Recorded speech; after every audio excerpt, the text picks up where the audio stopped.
Welcome to the Obelisk.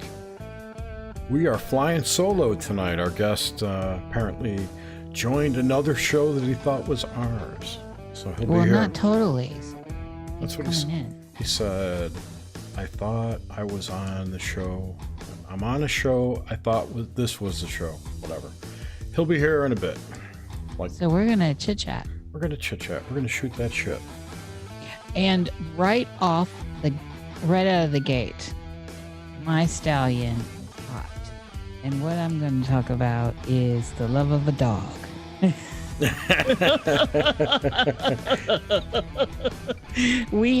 So on Cruising with Steak, that Jerry's on every week, and Suzanne and Grimsteak and James and all this wonderful group, they always have their hate mail section. And we apparently have recently gotten a couple bits of hate mail. Of course, it's in the form of reviews. So we've only gotten two bad reviews. Two, but I like to advertise them. So I feel like we're better for it. It's more like a public shaming. But anyway, go ahead. I know, right? So this man... Oh, okay. So let's just start out here. This is the Obelisk. The Obelisk is not Nox Mente. The Obelisk is not surrounded or centered around dreams. However, they may enter into the conversation.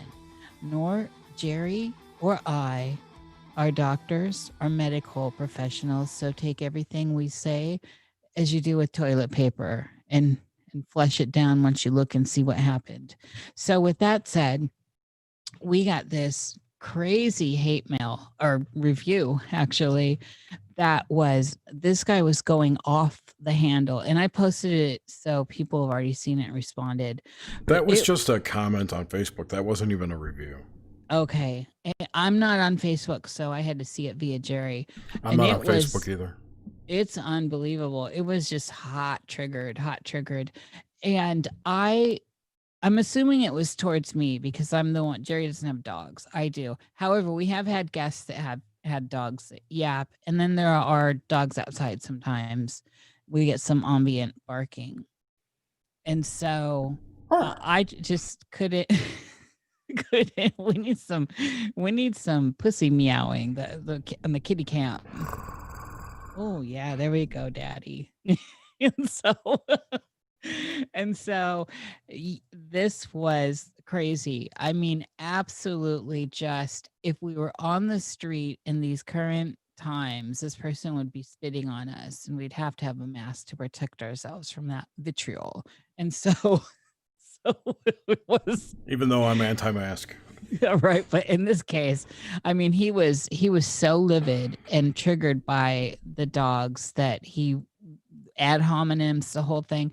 And so I just thought, looking at all the feedback from people and assessing it, I usually come from, well, how can I make it better?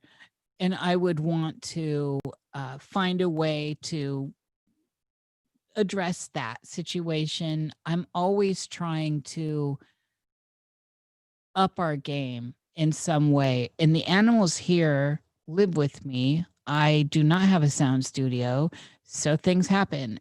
And I think I'm intuiting that it was the time I had the two little poodles on my lap, and somebody came to the door and they just went off. I had no control over that. And I do have control over them, but I'm not going to scald them on air and do the whole thing. I've got a little hand signal. All my animals know commands, including nonverbal commands. So you don't even need to hear me yelling. But that said, and beyond that, I'm an animal lover. And so it didn't bother me really. And I believe if it's the episode I'm thinking it didn't bother our guests. Apparently it triggered this person and perhaps others. But I prefer animals to people. And this illustrated that to the point exactly why I prefer animals to people. No, my dogs are not going to shut the fuck up. You shut the fuck up. Did I say that, Jerry? I've lost my luster. You're lusty. I'm like, uh-oh, we're gonna have a new hater. Do we have a thumbs down already?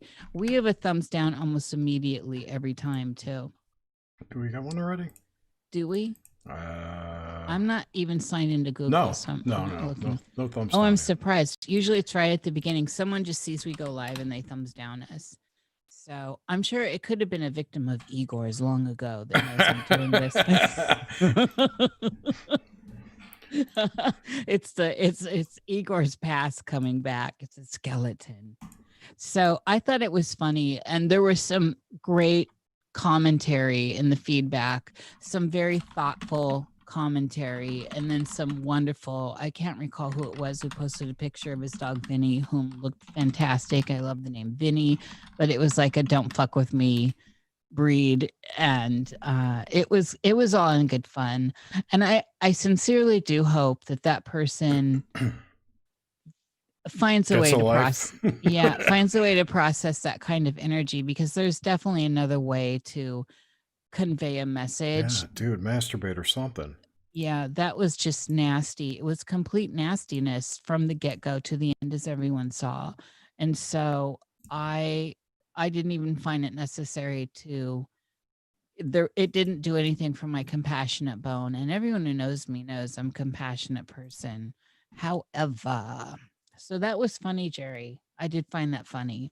So, and the other, we actually did get a review from someone in Boston, and I put a link to that in the chat. Read it. Do I have to? Oh, wait, is this the other bad review? Someone from Kelly. Yeah.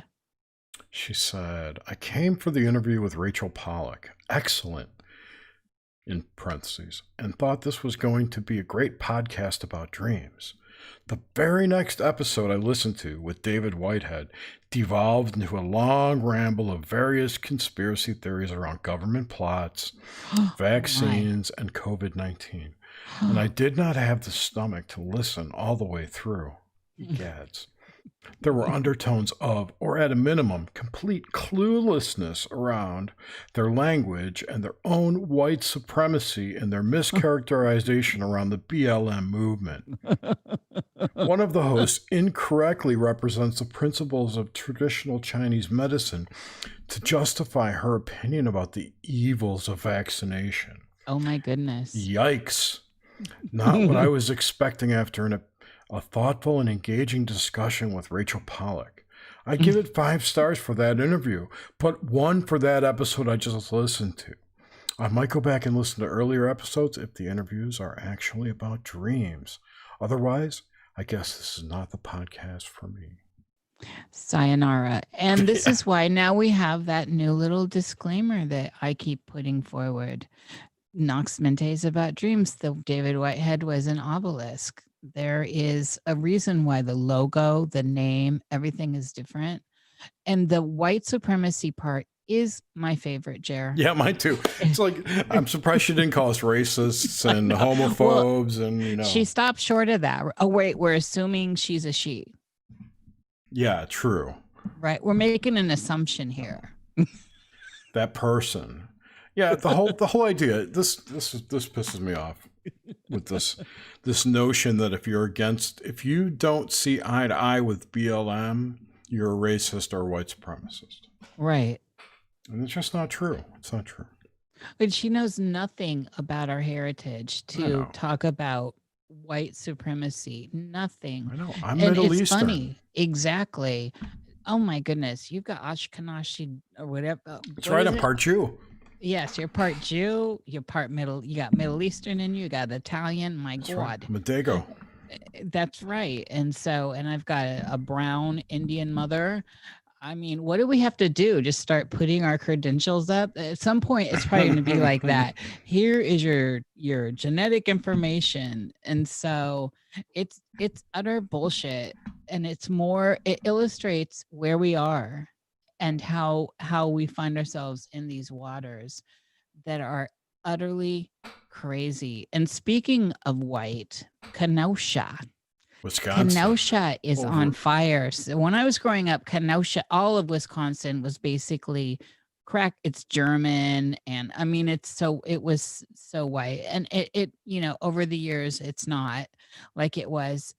And so I've been really surprised to see how crazy that was. But I was during this whole time listening to my Midwestern friends go, well, all this craziness on the coast, right? Out here on the West Coast, out there on the East Coast. And here it is. It's in Middle America. Yeah. It's not even Milwaukee either, which is weird. No, it's Kenosha. And not to get all I don't really want to get into this because we'll draw fire. No, we don't have to get political. No, but I don't I'm want to trying get to political. find I want to bring up some points though. I mean, after the George Floyd incident, right? The Ellison guy, the DA or the DA, I think it was. The DA of Minneapolis, charged him with second-degree murder and all this shit. Oh, yeah, yeah. And then after the body cam footage comes out and the toxicology comes out, it looks like the dude was dying anyway. He was ODing on fentanyl. And, of course. Yeah, right. So, and the media picks up on that and they drive it forward, and that's what really sparked the riots. The same thing kind of happened in Kenosha. All that people saw was that guy getting shot by the cops, which is horrible. I mean, I'm not saying it was great. Right, it's terrible, but no context. No context, right. And what actually happened, they released the report just earlier today that he was a wanted felon and he was invading someone's home. Mm-hmm. They tased him. They tried to arrest him. They tased him. He walked away from that and walked to his car. He said, I got a knife, and he started walking to his car. And that's when they shot him. He was going in for his weapon. Yeah. So, I mean, but again, the governor came out the day of and said, this is unjustified shooting, blah, blah, blah. And he kind of, that will ruin the ability for them to get a fair trial if they even go to trial now. Yeah. Because that preconception's been set. It's just, people just need to hold off until they know all the details before. That's one of the lessons here, right, Jerry, with all of this. Yep. Is everything is just, it's like jump start from 0 to 120 with no context. And then we just have craziness, which of course brings in all the woo, right? Yeah. Yeah. There's tons of shit in the sky right now. Oh my God, Jerry. So I've been watching, I go out every night and look at when it's clear, and we're in the clear season out here. However, it's not always clear. I have been seeing crazy stuff in the skies like I've never seen before. And, like one night in particular was just wild. And I talked about that already on Conspiracy Cocktail. But this, I mean, just in general, I'm seeing unusual stuff. And also, Jerry, I don't recall, and this, I may be wrong here. This could be a time slip or whatever. And I could have missed this in my observational skills. When did airplanes start having green lights? They usually had the red and the white. I think they've been alternating. I've seen planes with green lights. It's new to me. And I kind of live close. The planes fly over here to go to the PDX. They actually, like, I'm kind of in the pathway a little bit. And so I have only just discussed, I'm really noticing it now. Let me put it that way. So there's less chemtrailing. I don't know. I don't know why. That's a good point. But the skies are crazy. I saw a lot of like I don't know, meteors or falling stars last night, but nothing, no strangeness, like high strangeness, Meteors but aren't real. Come recently, on. whatever they are, streaks in the sky. You know what I'm saying? I know. Streaks in the Yeah, sky. those shooting stars. I get it. They're like sky skid marks. So, Sky streaks. Yeah, I also wanted to wish our Texas and Louisiana friends well in their hurricane yes, yes, chicanery that's going on.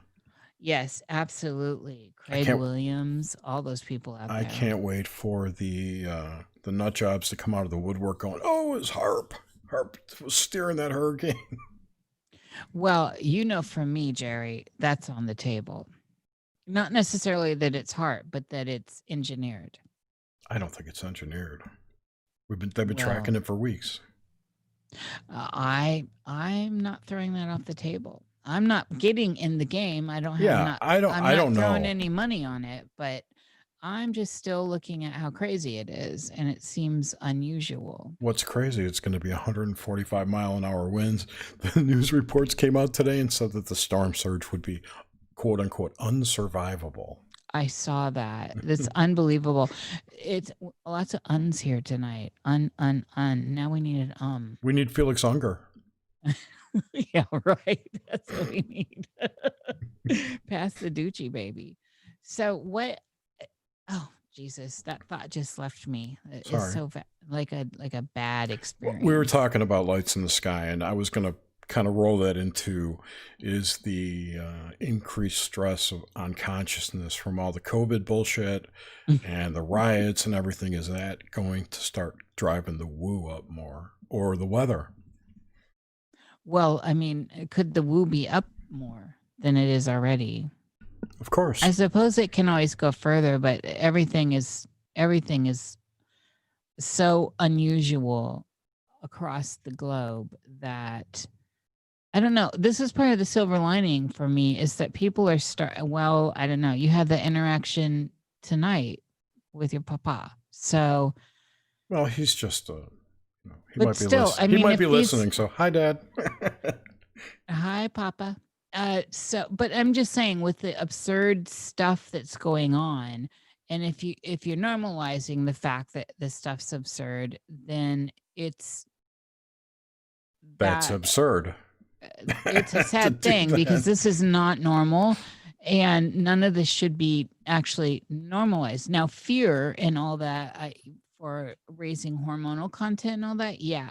But normalizing the fact that all this is just high fuckery, no matter which direction we're looking at, that we shouldn't. We should continue to realize that these are unprecedented times with very intense, crazy things going on wherever you land on the spectrum of this stuff. And so for anyone to think that, oh, this happens, this was the 60s. We've surpassed the 60s. This craziness. It's different. There weren't as many demon possessions in the 60s. Well, that's debatable. I mean, what is it? It's Captain Mark Richards, everyone's favorite. Oh God. Said there was the spiders, right? That came in. And the raptors. Well, the raptors saved us, but the spiders came in and created that whole situation that went down in Vietnam. Yeah. However, there is something interesting with that narrative. I cannot recall. There was a series. Oh man, I can't recall what series that really kind of actually unlaid that. You know what I'm talking about? On TV? No, but I do recall. Remember James Alfred did an investigation into that guy Hattie Bob? I don't know. So he found some papers got published on the internet by a researcher named Hattie Bob, who was, if I remember correctly, petroleum engineer in Russia, but stumbled upon some information that led him to find out that this race of spider beings had been living on the moon and was making what they called shirts, which were bodies that they could transfer the consciousness of the elites into. And they had all different generations. It's a long, sordid tale. But these spiders, basically, really, Yeah, these spiders ruled over humans and always have. Well, this is what's interesting. I had this dream last night. I woke up at 3 in the morning again. Once again, it's my normal time to wake up these days. But yesterday or this morning, I woke up with in a state of basically paranoia and fear. And I'm not like that at all. That's not my norm. And it hasn't been my norm. Well, it's never been a norm for me, but I have certainly enjoyed uh, the depth of paranoia and fear as a young person, tracing and tracking the strange. So this is unusual. And part of what led into why I was so in fear was there was a spider narrative, Jer. I was absolutely seeing this veil over us being a woven Maya or uh, hallucinogen by spider beings, and somehow whatever toxins they have, we're creating this whole narrative of a psychedelic world, non-world, to while we're slowly being processed. And then that led into all kinds of other crazy dreams that were just dreams that woke me up in a cold sweat. And so I find that interesting that you bring in the spider thing today. You're welcome. You know, Well, that's a sync bell too. one of the things that I wanted to bring up was one of my guilty pleasures is listening to this Peter the Insider guy. Yes. It used to be listening to Quantum Shift with Canton, but that just got too crazy. One of the things Peter was saying, if you listen to the show, is that I forget when exactly, sometime at the beginning of the year, around the beginning of the year, that the quote unquote Matrix, I don't know how to explain it, like the plot, the narrative that was driving the Matrix forward ended. Like the narrative ended.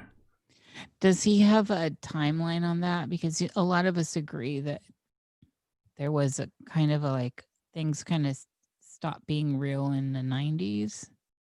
Oh no, it was like in the last year. Okay. So if you can imagine, we live in this holodeck, which is driven by a storyline, a plot, a narrative, whatever you want to call it, that runs it. But he says that ended, and the narrative going forward from that point is being generated by us, by our consciousness, And as a collective. as a collective. Yeah. Yeah. There's a lot of grit to that. I know. I mean, he said this months ago, and just by watching the crazy that's gone on since then, it's just right. It's feeding itself. Everyone's feeding into it. Yeah. Totally. So I mean, no wonder it's actually growing. It's crazy. Well, it's well fed, and it's also it kind of plays into the new gods too, right? American gods, or just the new gods? Just the new gods. So media as one of the new gods that Gaiman definitely put forth. That whole idea, the whole shebang there. And it's interesting to watch.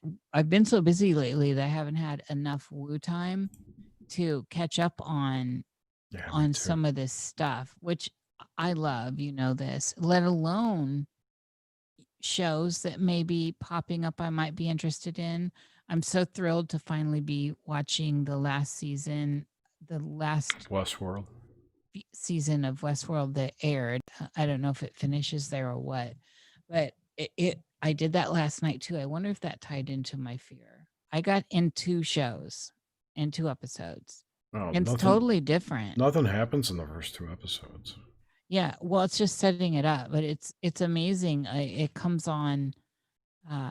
It's interesting how they're unfolding it. So I don't know beyond what I watched, but you know how much I love the first 2 seasons and how relevant I think they are. Yeah, I found the season 3 to be pretty interesting. Although it was disappointing when that, the way they wrapped. I don't know. It's an interesting plot. It's poorly written. Ooh wee. That's a dramatic statement, Jer. Well, most TV shows are poorly written. Yeah. Well, they come and go. I mean, a lot of them are really just relying on boom booms and sex appeal, sadly. And like tits. Well, I love how language just gets all twisted around. So boom, right, boom boom. So 1950s, boom boom boom, the titties, and yeah, but the boom boom I'm thinking of is the blow up experience. The sensational, the car crashes and all that kind of Oh stuff. yeah, the action movies. Sorry. Which goes along with the other. So I'm trying to find. You reminded me of something that happened this week that was weird. well, there's tons of weird. There's so much. The animal stuff just continues to get I stranger. saw a bear in my subdivision this week. Are you serious? Yeah, didn't I tell you that? No, I probably haven't talked to you. Yeah, I saw a black bear across the street in front of me. Oh my God. 2 days ago, yesterday. I don't know. I tweeted about it. And the whole time you've lived there, that's got to be the first time, correct? I've never seen a bear roaming in the wild in my life. Well, I've been around bears, black bears. Yeah, other kind of bear, white bears too, I'm sure. Oh my God, I know. Can you say black bear? But I mean, to have them, that's just unusual. That's strange. And I know where you live. I know the area. Yeah, I'm surprised. Well, I know deer, no, I'm not surprised by that. The occasional. Oh, I see deer all the time. Yeah, and coyotes and stuff like that. But bear? Holy crap. I looked at it, I'm like, that's the weirdest dog I've ever seen. Wait a minute, it's not a dog. So it was a youngin'. No, it was pretty big. I wasn't gonna get out of the car. No, oh no. Mm-mm. It's just still strange. I'm kind of shocked by it. Well, that's what I'm saying. The animal behavior right now is off the charts everywhere. And to not be discounted because they're our barometer, they tell us they're more in touch with these energetic waves that we are not able to necessarily process. And so they can help us see the world around us. Did you find what you're looking for? No, I didn't. I'll think of it. Someone brought this up to me, I don't remember who, but that the parks are closed around here, so.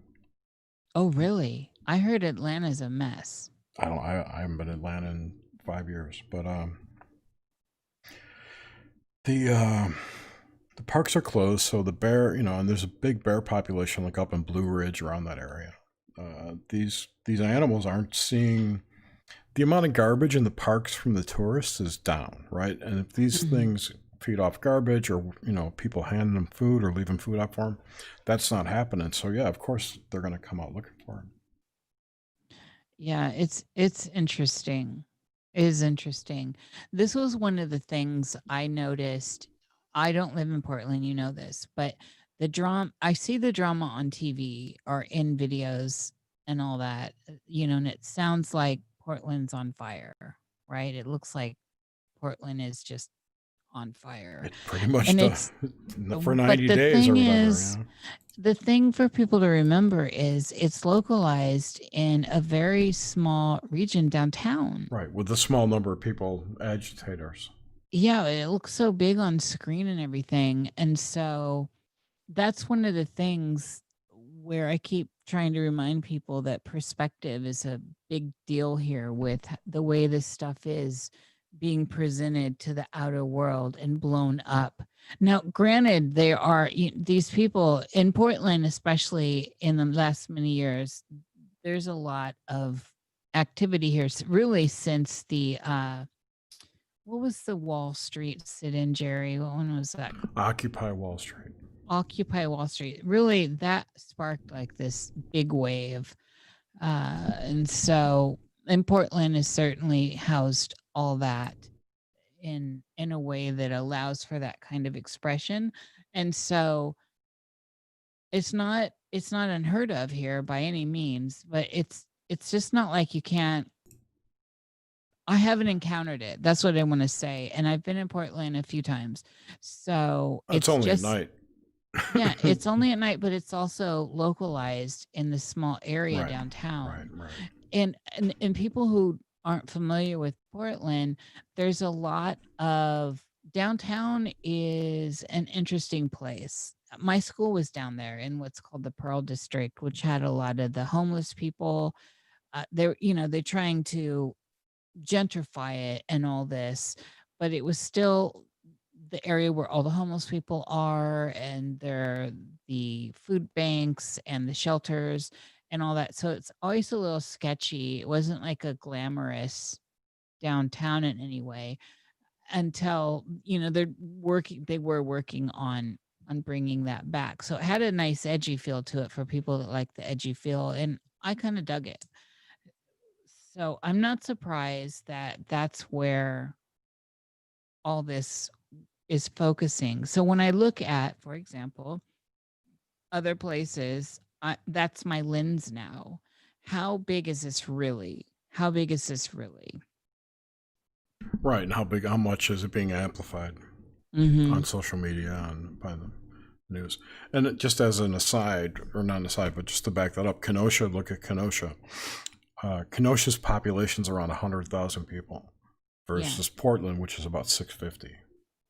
Kenosha's little. I mean, it's small. I've driven through Kenosha so many times. It's a tiny place.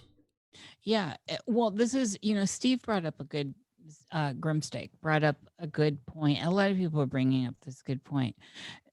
One of the functions in society is to have the Coliseum, right? With the sports and concerts. And the bread and circuses. Yeah, absolutely. And so youngins, especially young hormonal people, get to blow off steam. And so that's all been taken away. And then there is, whether you're into the idea of this being a pushed agenda by certain factors and factions, funded by certain factors and factions, which I am totally one of those people. It's still the people don't have that outlet. And so it's almost like a predictable thing. You've got all this energy. Where's it going to go? Yeah, we were talking about this 8 months ago. The riots are going to start in the summer. And when it gets hot and the people are crazy from being locked up. Right. And Madfinger brought up a great point that needs to be discussed. Doesn't need to be discussed. I love me some Madfinger. Did he bring it up tonight? Just now.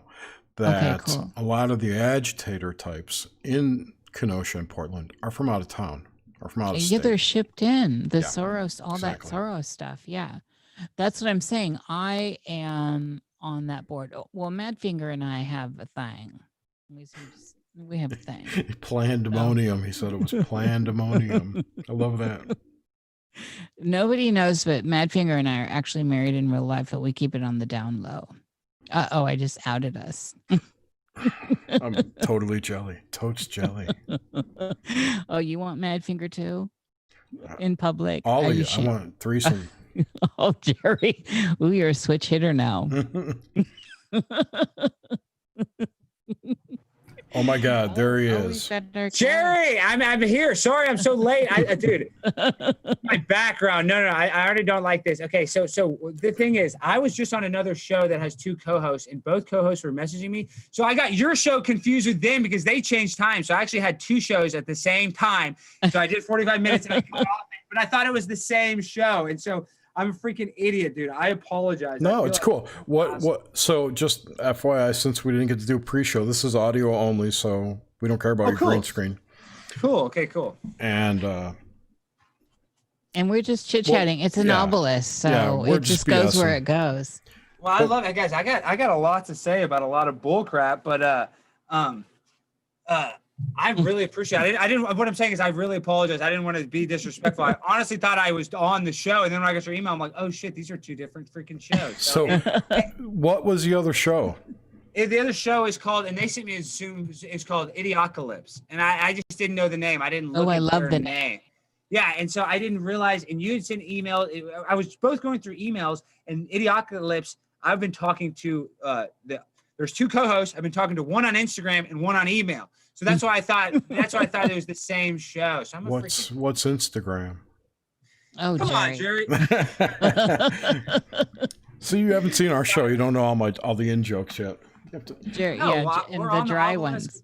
ones. We're on it now. I'm about to freaking learn, dude. We're about so, to. Alex, by the way, everyone welcome Alex Stein. He's the host of Conspiracy Castle YouTube channel and has live streams occasionally. I found you for the first time on Globebusters, to be honest. Yeah, I'd never heard of your channel. Well, I want to say, Jerry, so are you a flat earther? Are we going to get it right? I am not a flat earther. I'm a holodeck earther. Okay. So you believe in I don't know the shape of the Earth. I don't want to come on here. I don't think it has a shape. Well, but what I'm saying is, what I do know is the Earth is not moving 1,100 miles around the equator. I know that for a fact. I know we're not orbiting 666,000 miles an hour. I just could never believe that. Do you believe we're a hollow thing orbiting the sun? No. Yeah. No. But you listen to Globebusters. I'm saying, Jerry, you got to be a nut because I'm a nut. I love Globebusters. You don't accidentally go to Globebusters, Jerry. You don't accidentally click that. I've been listening to Globebusters for 3 years. But we are nuts. No doubt about it. Well, and I call you Niish. Is that you're right? Am I saying that right? Yeah, that's fine. Niish, Niish, it all works. Niish, I'll call you whatever you want. I just wanted to pronounce it correct. No. So Niish, do you watch Globebusters? Are you a nut like Jerry and I? Well, this is how Jerry and I came together. I mean, you said come together. Yes, I am out there, and everything's on the table for me. So, yeah, we're not. I think we're both shape agnostic. We don't know what shape. I like that.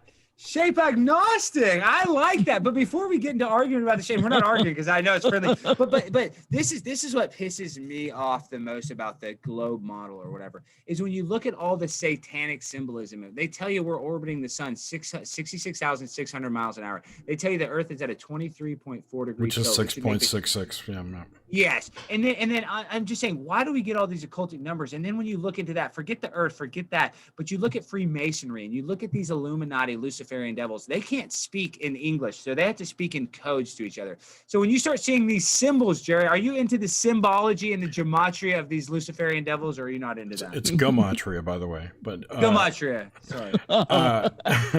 Not to correct you. But, you say tomato. So I hear what you're saying, and I think it's a narrative.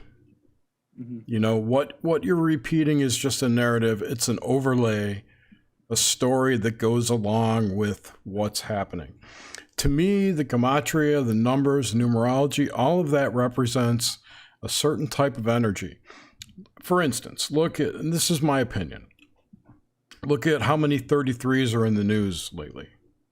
Have you noticed that? Right? I think that number represents a certain type of energy which manifests as certain things which we pick up as bad. Yeah, but what about the from the Bible, the 30, the 30 of the angels cast out of heaven? I'm not some Bible banger. I'm just saying, you don't think that's where they get it from? No. I agree. Hey, I'm not hating. I love your opinion. I'm not saying that's where I love your opinion too. I don't know where it comes from, but in all my years of observation of this, it looks to me like these numbers represent a frequency of energy, a type of energy, a good, bad, if you want to call it good or bad, type of energy that just causes things to happen in a certain way. Well, what do you think about 9/11? That not what happened, but that number, because why did they make that the emergency service number? In every other country, it's like 001. Why did we make it? We have the weirdest emergency service number, 9/11. What's the energy behind that?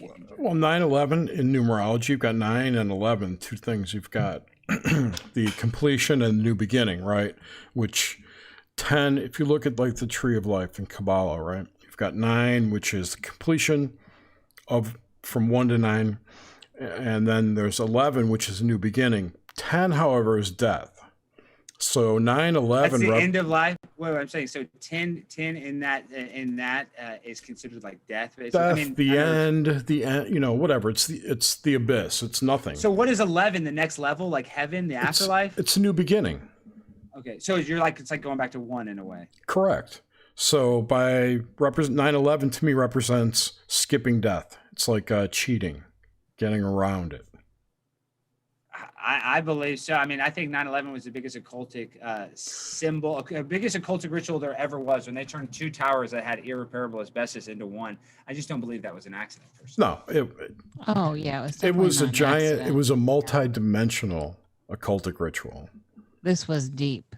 But it wasn't done by, you know, satanic people or pedophiles or whatever.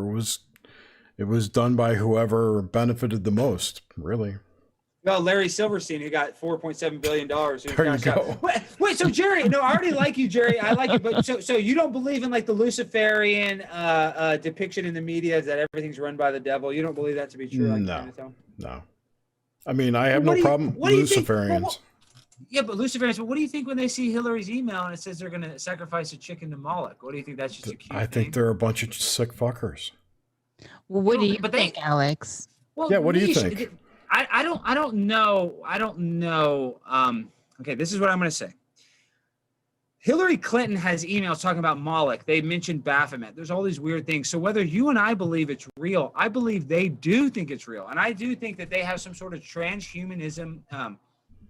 They have a transhumanism mindset. They don't ever want to die. So they feel like that I honestly believe that if they get in cahoots with the devil, that will give them some sort of eternal afterlife, or that will, I don't know. It's hard to say this. When I start saying it, I sound crazy, but I firmly believe that the devil is in the details and that the devil is real, Jerry. I do believe the devil is real. Well, I believe that there's probably an egregore or an energy being that represents the devil, because so many people have put energy into it. Being fed, and see, you're feeding it right now. By the way, are you dipping? I am. I haven't dipping. Where's my weed? Yeah. Are you in the Midwest? I'm in Texas. I'm in Dallas. Yeah, because I'm not on camera. I'm dipping. It's my freaking thing. It's disgusting. You want to see it? No, we don't want to see it. It's all good. Alex, is it Skull? It's Copenhagen. Texas. Oh, Copenhagen. That's so old school. That's hilarious. Howdy. Yeah, welcome to Texas, y'all. How y'all doing? Y'all doing good? Where are you, Jerry? Where are you, Niish? Where are I'm in y'all? Atlanta. Y'all do it better. I'm in Washington State. Was that you calling me? No, that was somebody called me from a 770. That's not Atlanta. It's Atlanta. Oh, that is? Okay. Did you call me earlier? I don't have your number. Oh, okay. Oh, there's a weird. I would call you, though. It's probably collector. Probably. Why do I get so many debt collectors from Atlanta? My number used to be for an office, so I get all these random. My number used to be a business that never paid the phone bill when they went out of business, so I get all these stupid debt collector calls all the freaking time. So I want to know what happened to your "Does this mask make me look fat?" video, which I fucking loved, by the way. Oh my god, that one. Deleted. Deleted like that. I have a link to my YouTube. I'll email it to you right now. But dude, I got an email yesterday morning, I think, or maybe it was 2 days ago, saying that it violated their sexual things. But I don't understand how wearing a ball gag thing. Oh Lord. For sexual content, and I wore it on my mask walking into a store. The censorship's unbelievable. It's because you're making it look sexy, and somebody wanted you. Yeah, I wish that was the case, Niish. It's not, but you know what I did like about it is all the like social justice warriors, all the left virtue signalers that got mad at it. This is what I like. This is the best thing.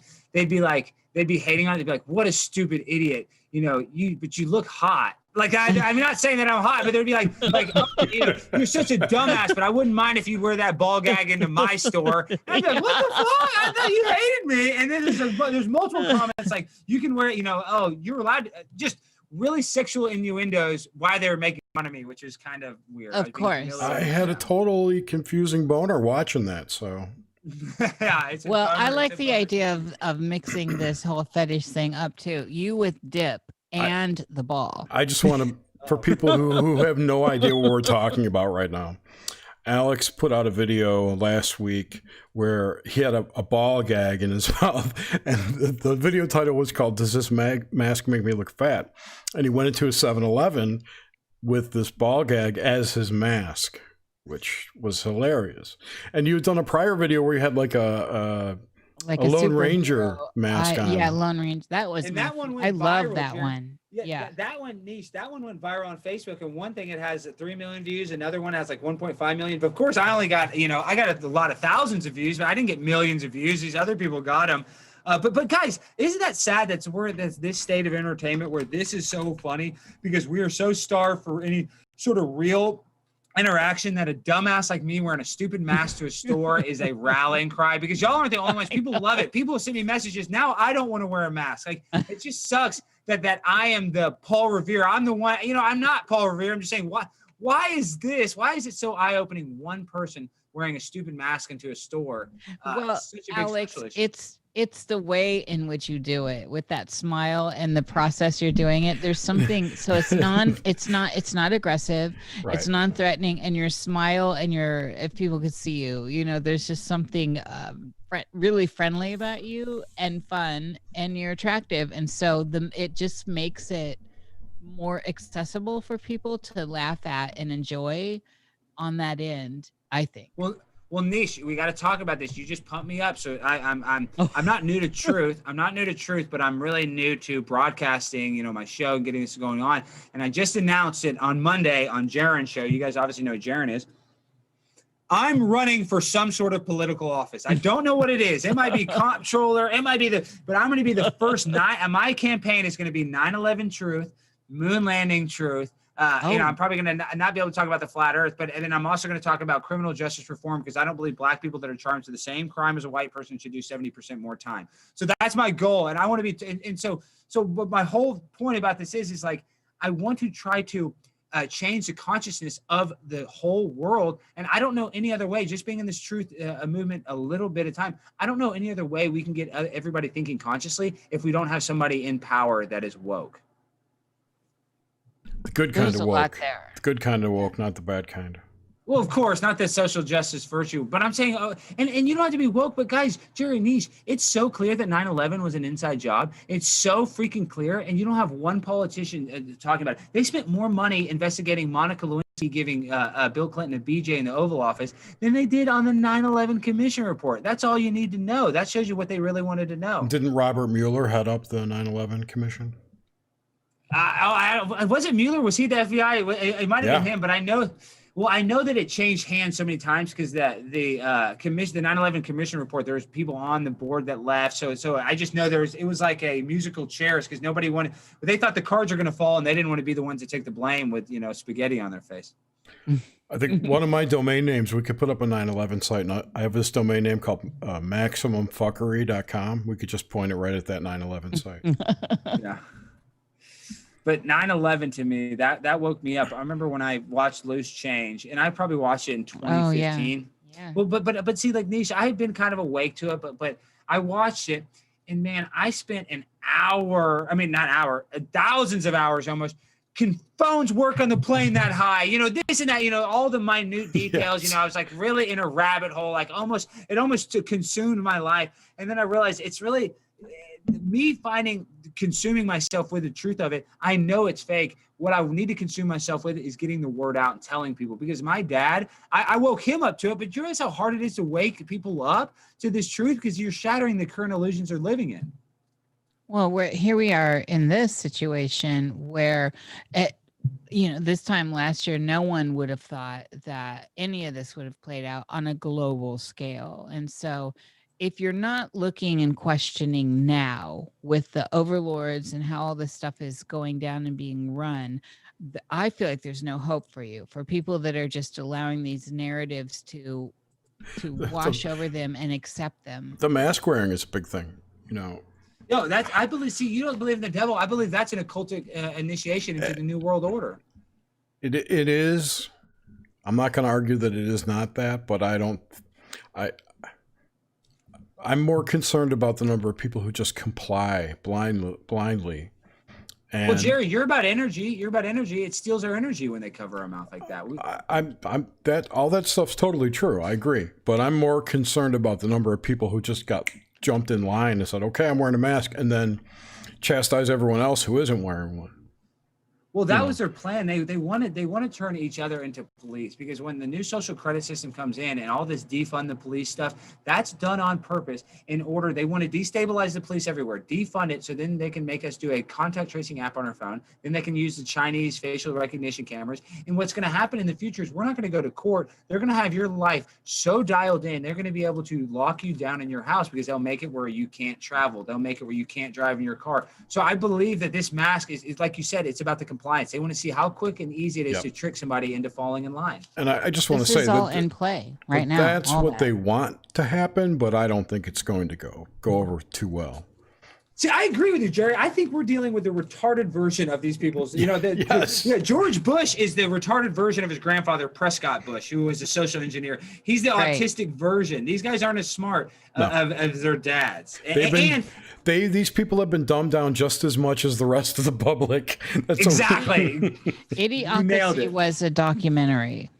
Idiocracy is one of the best movies. You're so right. That is well, because we're devolving. We're not evolving. We're literally like we're in a situation now where we glamorize materialism, and that's that's probably one of the worst cancers in society. Is that people put their self-worth in inanimate objects, not their self-worth on love, not their self-worth on their life. It's literally like, if I don't have this object, so somebody that I don't even care about thinks to me a certain way, then they have negative interpersonal communication. It's disgusting. And they really attack that with the African American community. They've done that. That's the biggest psyop to the Black community, is they've got them to worship materialism, the idea of material things. If you don't have this material thing, if you don't have the Jordans, then you're less than. And that is like done so on purpose.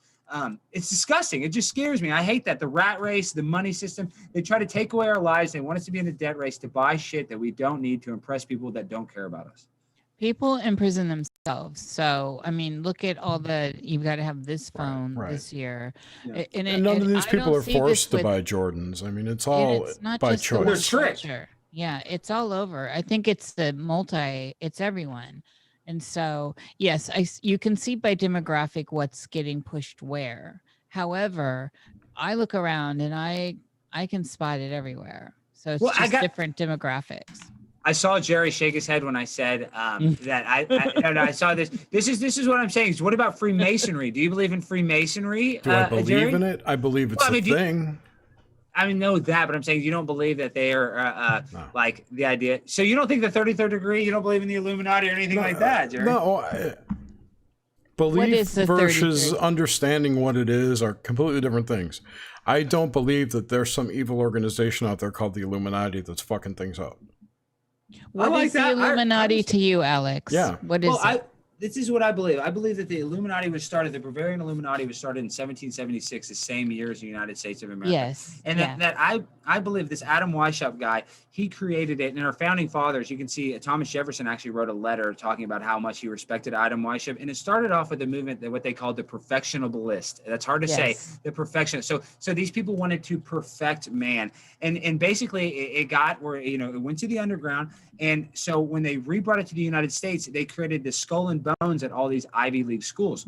So I believe that there are 13 families that basically funded the 13 Ivy League schools. And through those 13 families, I believe that they purposely made secret societies to make sure that their rich kids wouldn't get usurped by other rich kids that just got rich on merit. They wanted to make sure and keep their kids in power. So I think it started off as a way to keep the most powerful people in power. And I know it sounds fuddy-duddy. It sounds crazy. I mean, the Illuminati, as you say it is, this group that's running the world. This is why I believe it's real, because there's a black version of it called the Boulets. Have you ever heard about the Boulets? Mm-hmm. Yes.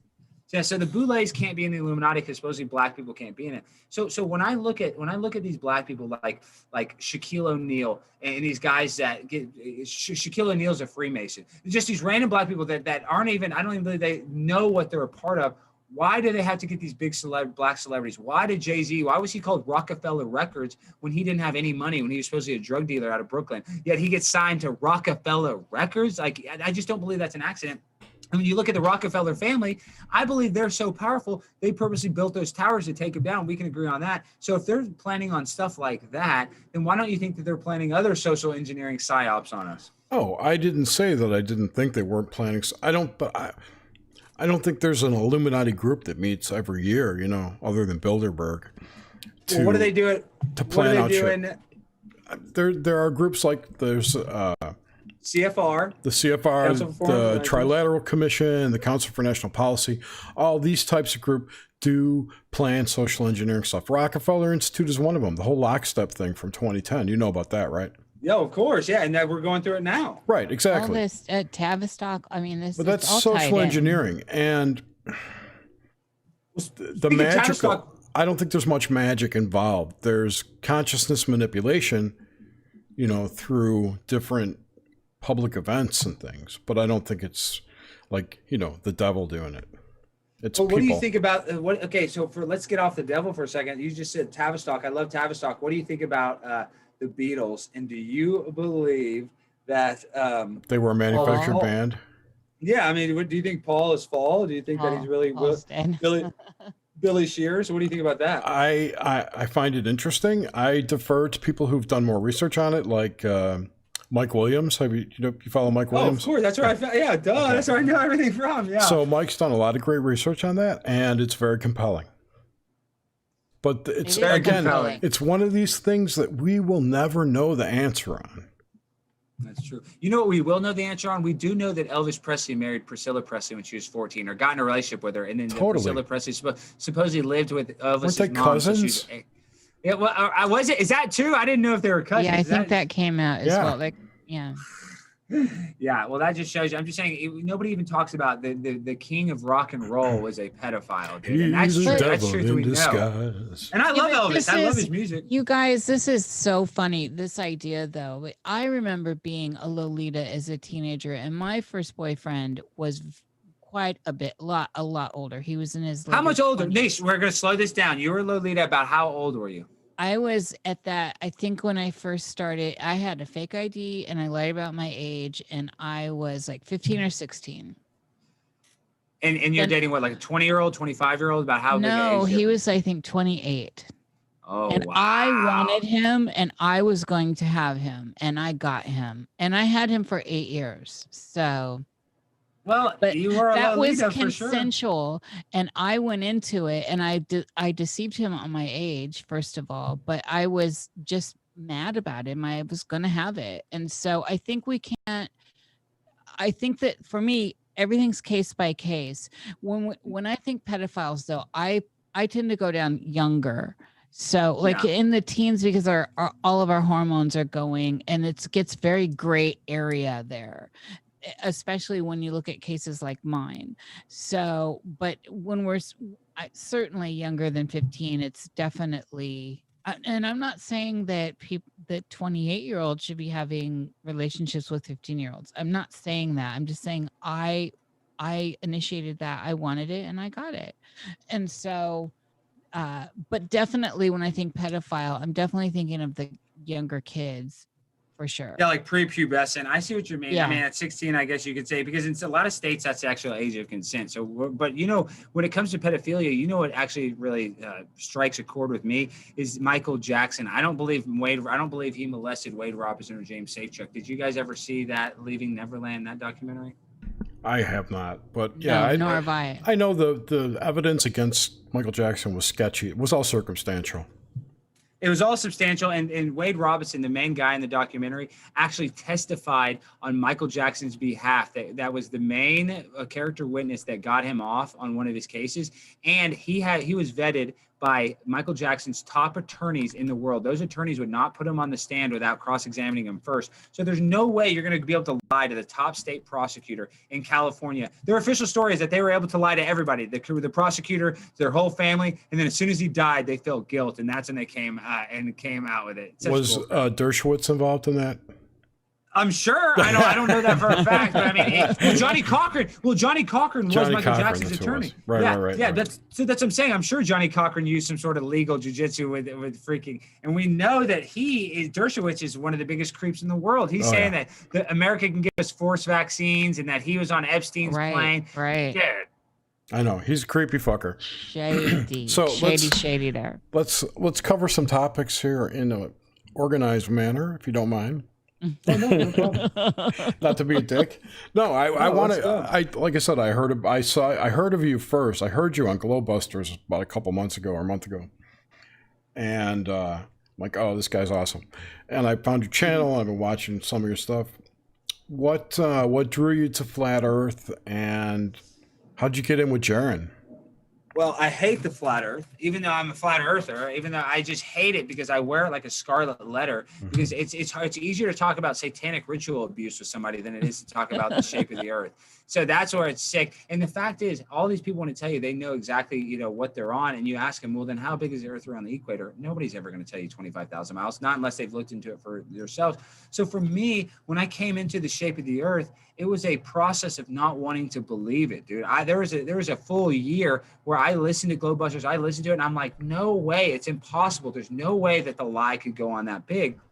And so I almost denied it to myself, even though I knew it. And finally, it was just, it got to the point where the lies are so big, I just couldn't even hold on to any of it anymore. I mean, and I see you're kind of smiling, but I just think the globe model is absurd. It's absurd when you look into it, that we're on a spinning ball and that our gravity holds us in orbit with the sun, and yet our gravity holds the moon in, but the sun's gravity isn't able to affect the moon. It just, the idea of gravity just blows my mind. Why doesn't the sun's gravity affect the tides? Exactly. Well, I believe the sun and moon both affect the tides, because I believe that they're clocks in the sky. It's like one of the biggest eye-opening things is when I learned that the moon is exactly 13 28-day cycles. And so I still think that could be an accident. I don't believe that our 7-day week and that it can be broken down into 4 weeks. And the Gregorian calendar was made up. They totally made up the calendar. So man screwed up the calendar. The real calendar we should be using is in the sky. And I think the world would be better. Right? Yeah, if we had 13 months, it'd be better. I think the world would be a lot better. That's actually was proposed years and years ago by the Unifon calendar. I forget, whatever group was behind Esperanto. Do you remember that? You're probably too young. Yeah, I don't really remember. There was a group who was pushing this universal language called Esperanto. It was a mishmash of English and Spanish and crap. Never caught on. Spanglish, pretty much. They were pushing a calendar called the Unifon calendar, which was a 13-month, 28-day calendar. Every day of every year would be the same. So like January 1st would always be on like a Monday. I don't remember what day. Then there was 1 or 2 days in the calendar that were no days. They didn't have dates. So that would never work. Nobody could do that. No, people would just trip out on that. Like, well, we kind of do it now with a leap year, kind of. I mean, we added a day. Right, but it's not a day that exists. These would be actually days in the calendar that are not. That we don't count. That don't have a date, that don't count. Yeah, it's kind of cool. I like the idea. It's uniform, but I think it would get monotonous over time. But anyway, no, that never took off. But yeah, that is true though. It's our year. The whole thing is messed up though, with the time and the orbits and the cycle length, and how we have leap seconds and shit like that. Yeah, and the sun is closer in the winter in the globe model than in the summer, dude. That doesn't make any sense. I don't know what's going on with them. I don't think that they're, distant bodies. I think they're just lights in the sky. And, they render up on the screen up there. I agree. They render up. We can see them. I think they get magnified. We see it magnified, I believe. Well, yeah, the dome does that. Yeah, that's what I'm saying. So, dude, it sucks, dude. I'm not saying this complaining. I'm happy that it has some truth, but it sucks that when I first kind of learned the Earth is flat, I would go and tell people, or hey, you ever heard of flat Earth? And they look at me like I'm a total imbecile. And it's like I said earlier, dude, I could tell you that Hillary Clinton drinks adrenochrome. People laugh about it. They're like, oh, that's crazy. But if I said, hey, you're not on a spinning ball, they're like, yes, I am. I learned in first grade. Yes, I am. It's the biggest, hardest thing to talk about. It's very existentially threatening to talk about. Well, what do you think happens after this, Jerry? What do you think? Wait. But there's also been programming for years and years and years, decades, about crazy religious nuts used to believe the Earth was flat. Right. And nobody wants to be labeled a crazy religious nut unless they are. So that's one thing that turns people off to it right away. Sorry, go ahead. What you're saying? No. You're right on point. They purposely do this. I consider myself to, I believe in God now. The flat Earth brought me to God. I was, kind of doubted it a little, even though I always had a little faith. I wasn't ever sure. But that's what they try to do. They try to make Christianity lame. They try to make these religions suck, so that they literally chastise. If you're like an open Christian and against abortion, you're a loser. Society will call you a loser for having some sort of character and having, hope and faith. Like literally, you get chastised for having faith, and I think that's done on purpose. Right, it is, because religion is a threat to science. And science is a way to explain things that you can't explain yourself. You can't understand. You have to, in order to be an astrophysicist, to explain, quote unquote, the universe, you have to go to 8 years of school and learn all this crappy math to be able to model that kind of nonsense. And it's all a bunch of bullcrap. It's all a bunch of bullshit, right? So it's the cult. It's of removing science. the. Yeah. It's the same reason why churches popped up to separate people from their higher selves, their God, if you will, whatever, right? They inserted priests into the middle. They inserted a middleman that you have to go through. They can control the information. They can control your access. Same thing with science. The scientists, are this wall between reality and what people are told is the truth, and they've come to accept scientists as the authorities and shit, Everything has to, if a scientist doesn't say it, it's not true. So well, why is there a cancer vaccine, Jerry? They got all these vaccines. Why can't they create a cancer vaccine or diabetes vaccine? I don't believe in vaccines. I'm just saying, people think they have science so figured out. Why can't they cure cancer? This is a good question. I wondered this. They sunk all this money into the stupid COVID vaccine for something that kills 99.9% people survive this disease. Yet they've sunk trillions into a vaccine. If they had sunk trillions into cancer vaccine, which kills 10% of people, that would have been much better use of our money. And this is all. See, science. This is the thing. Science is awesome, and the process of the scientific method has brought us to good places. It's just where the overlap happens is in scientific theory, where people the theories become the doctrine, and you can't push past it because all of a sudden now you have corporations invested in it. That's the bigger thing. Around it. Yeah, science in and of itself is fantastic, and it's always been fantastic. It's just this, and that's why I call it the cult of science, because you can't push past some of these hard lock ideas that are still theories that we believe are totally facts and factual and base a lot of this like gravity. Yeah, exactly. Yeah, on our reality. Well, fields and all this. I mean, we could go into Tesla and Royal Rife and all this stuff about just field theory alone. It's not even a physics thing. It's not a real thing. Well, in germ theory, I don't even think they have germ theory down. I mean, germ theory is a bunch of nonsense. It's theory. Yeah.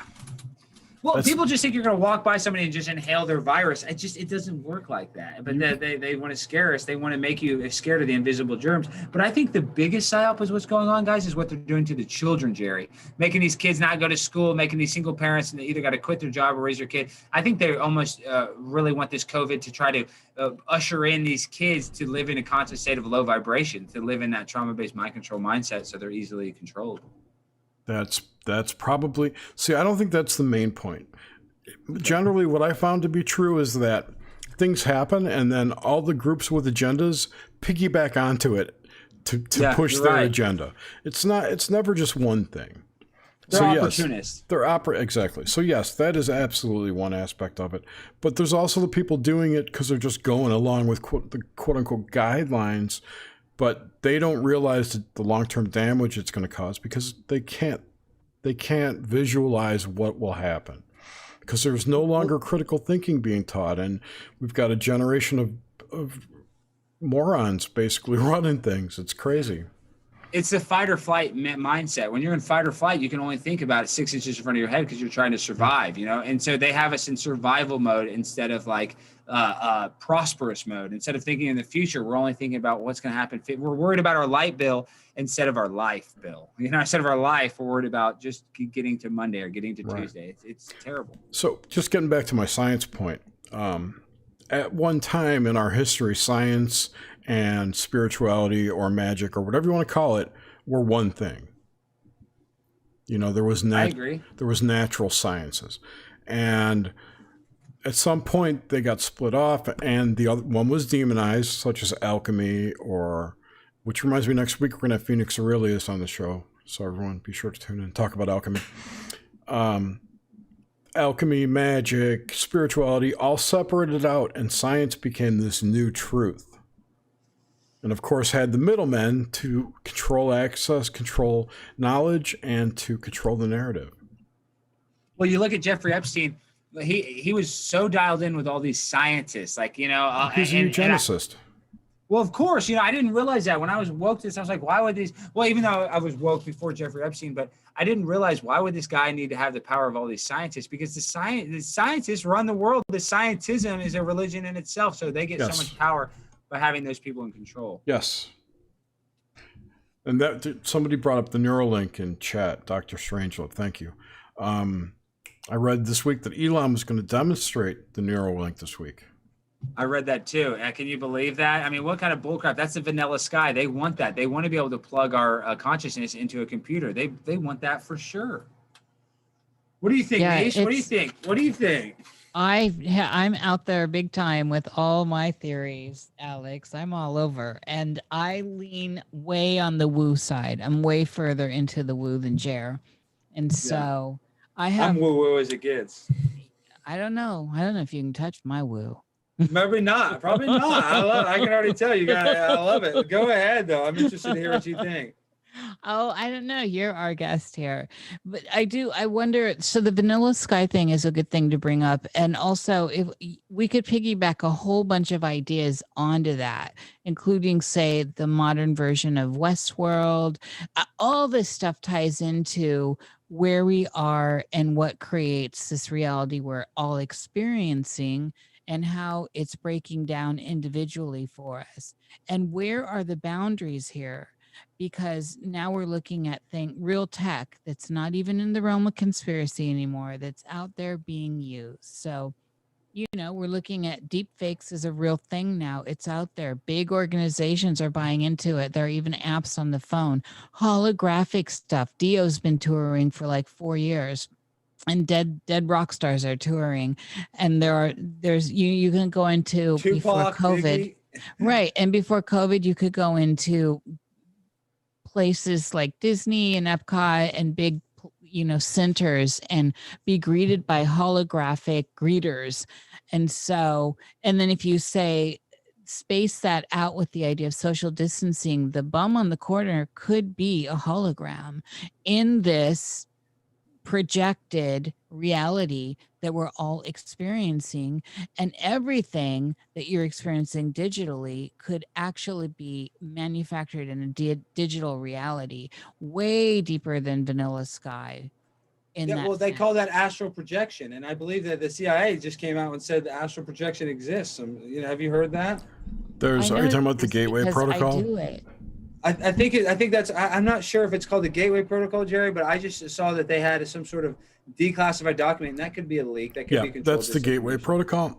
So we have another show which you could be on it. We'd love to have you on that show too, called Nox Mente, where we explore dreams and we talk about astral travel all the time. It's totally a thing. We're all in on all that. Well, I believe when I'm asleep. I'm sorry. Do you believe when you're asleep you're in a different realm? Because I kind of believe that See, that's what I'm saying. I believe that's a different world when we're in a REM sleep, or when our consciousness is in that dream, that we're actually in it in some sort of. It's projected.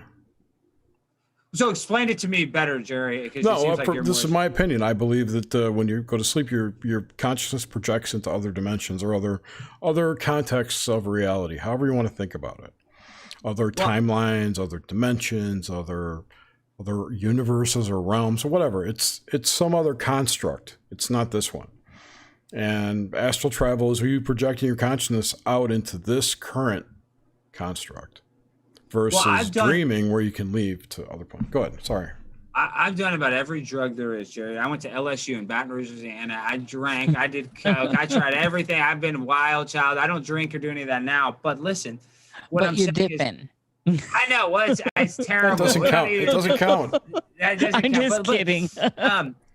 So this is what I'm saying. So I recently, even though Joe Rogan's a shill, I recently in Salida, Colorado this year, I went and tried DMT. And I did it with a shaman, and we did the drugs. Let me tell you something. I'm not coming from this whacked out drug thing. I wasn't on any alcohol or anything, but I've tried mushrooms. I've tried LSD.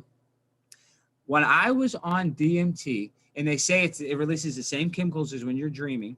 Yes. I was able to open my eyes, Jerry, and I was still hallucinating. Like I was still, even with my eye, like when you close your eyes, it was stronger. But when I opened my eyes, I was still in that Thunderdome. I was still seeing those clear things. And so that's how I knew my brain was in a different place than where I was sitting right there, because what I was looking at was not there. See now, maybe, I'm not saying you're wrong or not. That's not true. I have no idea, but how do we know that what you're seeing isn't really what's in front of you, but you're just that veil has been lifted and you're seeing what's really there? Well, maybe it could have been that, but what I saw was that when you go into like Best Buy and you see the newest TV that comes out that year, you're like, damn, that shit is so clear. That's what I was seeing. I was looking at the clearest 4K TV, high def I've ever seen. So for me, it looked so real that it was fake, And so, it did. And so I just feel like there is some sort of chemical release where our spirit goes. We're spiritual beings, dude. There's no doubt about it. No question about it. And yeah, I do know the DMT experience is always described as being shot out of your body. For me, it was. I was not in. I was like looking at something it looked totally different than what I was looking at. Right. I would think of it more. I would think of DMT more as like a forced astral projection, kind of like Doctor Strange. Kicked That's probably what it is. It probably is a forced astral because it makes your brain release chemicals that only happens when you're asleep. So I think you're. And when you die. Yeah, when you die. Yeah. So that's more important. I think that's more important that when you die, your brain releases DMT because maybe that's what triggers your consciousness to leave your body. When you die. Well, I think that we have to be spiritual beings because what makes our cells, what causes mitosis? Like that's some sort of energy, but I believe that's like those cells are part of our spirit. So I mean, like this is what I'm saying. We're a spiritual being that has a body. We're not a body that has a spiritual being. So I believe our spirit controls our body, and that's what keeps us. Yeah. When we die, we don't have that spirit anymore. So that's why our cells, that's why our heart, that's why everything stops working. Yeah, and when you really dig down into this kind of thing, you find out that put it this way, what you see, what you think you see is just what your brain is assembling out of the energies that your eyes are perceiving. The blackness of the back of your brain. Right. Yeah. So what really is out here in front of us, we don't know. Our brain is telling us what we're seeing. There's a 250 millisecond delay between light entering your eyeball and the image coming up, that you perceiving it. What happens in that delay? Is that like a rendering time? But my point is, go ahead, sir. My point here is that we may not even have bodies. We just may perceive that we have bodies. Mm-hmm. When two things touch, they don't ever touch. Nothing ever touches anything else. There's always a layer of atoms or energy or static electricity between everything. You're just perceiving it because it's close enough to feel, right? But when you clap your hands never actually touch each other. So you tell yourself they do. You buy into that and you idea. Perceive it to be that. But so when it comes down to it, we don't even really have bodies. It's all just what we perceive and what we believe. Well, didn't they prove that? Because what is it if I'm saying this wrong? I think I heard a Mark Sargent, heard somebody saying that we can't render what we can't see. Like we can't even render in a fake reality. God, I'm saying this wrong. But it's basically if we're not paying attention to it, then if we're not looking at it, then it's not there. Is basically what it is. Does that make sense? That's a double split stuff. Is that what that is? Yeah, it's the observation. Yeah, observational stuff. Right. If the wave function's not collapsed, it doesn't exist. Yeah, but that's so. I mean, there are so many schools of thought here, and so if you're like in the quantum camp, that doesn't really bode well in the Tesla camp. The quantum guys and gals, the quantum people and the Tesla people are at odds with their math. That's that whole. I'm with Ken Wheeler on this. You follow Ken Wheeler? Yeah, a little bit. Yeah, but I'd like to hear your opinion. No, he calls them the cult of bumping particles. The whole, Yeah. Einstein, quantum Versus theory, all that stuff. Yeah, well, Tesla, yeah. that's all. Well, Tesla, I do believe, but I mean, what is it? Equals MC squared. It doesn't even make sense. Oh, it does make sense. And that's probably the one thing that he got right, I would say, Einstein. You think that E equals MC squared was mass times acceleration? That was Yeah. Do you correct? understand what that equation means? That as energy Not speed. really. Okay. Well, it means that you've got two extremes of energy. You've got light and matter, and E equals MC squared just says that as energy speeds up, it becomes light, and as it slows down, it becomes matter. Yeah, I mean, I guess, but this is the same guy. Einstein said that you couldn't tell apart if the sun was rotating around us, if we were rotating around the sun. You've heard Einstein say that? And he said that this, that all this stuff was nonsense without the ether, which Yeah, is and I also a agree. true statement, in my opinion. Yeah, And that's I if you- believe the ether for sure. If you follow Ken I Wheeler, think- one of the things he talks about light is that light isn't a thing that travels, which is something that I've personally had a problem with since I was a teenager. That it can't be a wave and a particle at the same time. A wave isn't a thing. A wave is an action caused by a thing. Well, what's a Something sound wave? What's the difference between a sound wave and a light wave, really? nothing except the type of energy that's moving through the ether. Mhm. So one of the things that saying- Ken says is that light is an ether perturbation. So there's a disturbance in the force, if you will, that's caused by something else. So there's energy transmitted that disturbs the ether and causes light or causes the sound. illumination. Yeah. I see what you're saying. It's and the speed of light is a rate of induction. It's not actually a speed of light. That's why light can go through like ice and water and glass and slow down and then speed back up. Yeah. Yeah. I think there's a way. I think somewhere down the path, there are bridges that are bridging all these theories in some way. I actually do think that, and I have failed to explain myself better here, but I do think that the quantum field and the etheric Tesla field, the ether field, have an overlapping. I think there's overlap there. I just don't think or know personally how that is, how that works, what the dynamic is yet. Somehow they seem to be connected in my head. And I know that sounds crazy, and I would be laughed at if any real discussion with these people that study this stuff ad nauseum. But for me, it's just going on that weird spider sense. That woo sense. But what do you think about the free energy? Do you think that was a thing? Do you think you see all Yes, this? absolutely. powers? Right out of the environment. Yeah. Yeah, there's free energy, but it's nothing we can use. Because Why all do of they it- have you see, Can't Because we you see all those old harness the theory buildings with and those then big channel towers? it? Yeah, But, right. See, Alex, you're right there. we're getting to Tartaria now, right?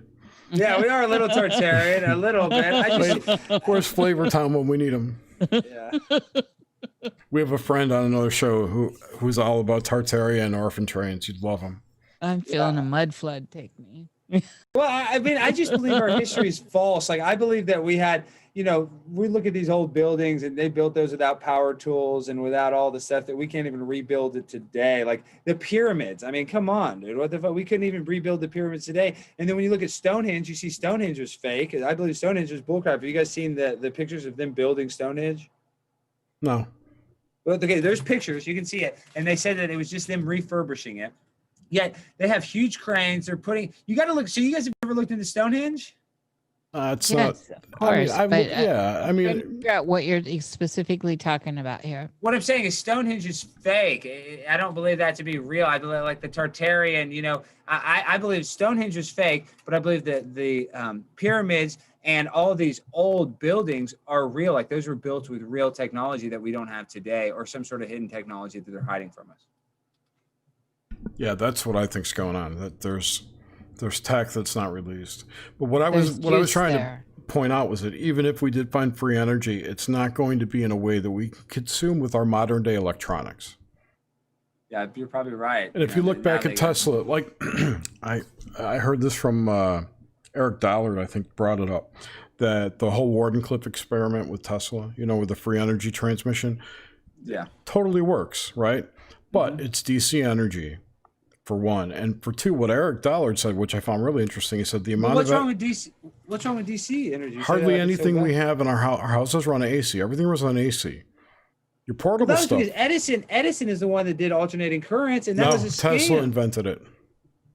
Tesla invented alternating currents. Yes. Edison co-opted it. Yeah, Oh, well, but I thought he was anti-alternating currents. he was until he found out the DC didn't work. Right. Oh, I see. So he switched up. Anyway, the thing about Wardenclyffe Tower, what Eric Dollard said was that the amount of energy that we consume on a daily basis and the way that Wardenclyffe Tower worked, transmitting the energy through the Earth, he said would explode the Earth.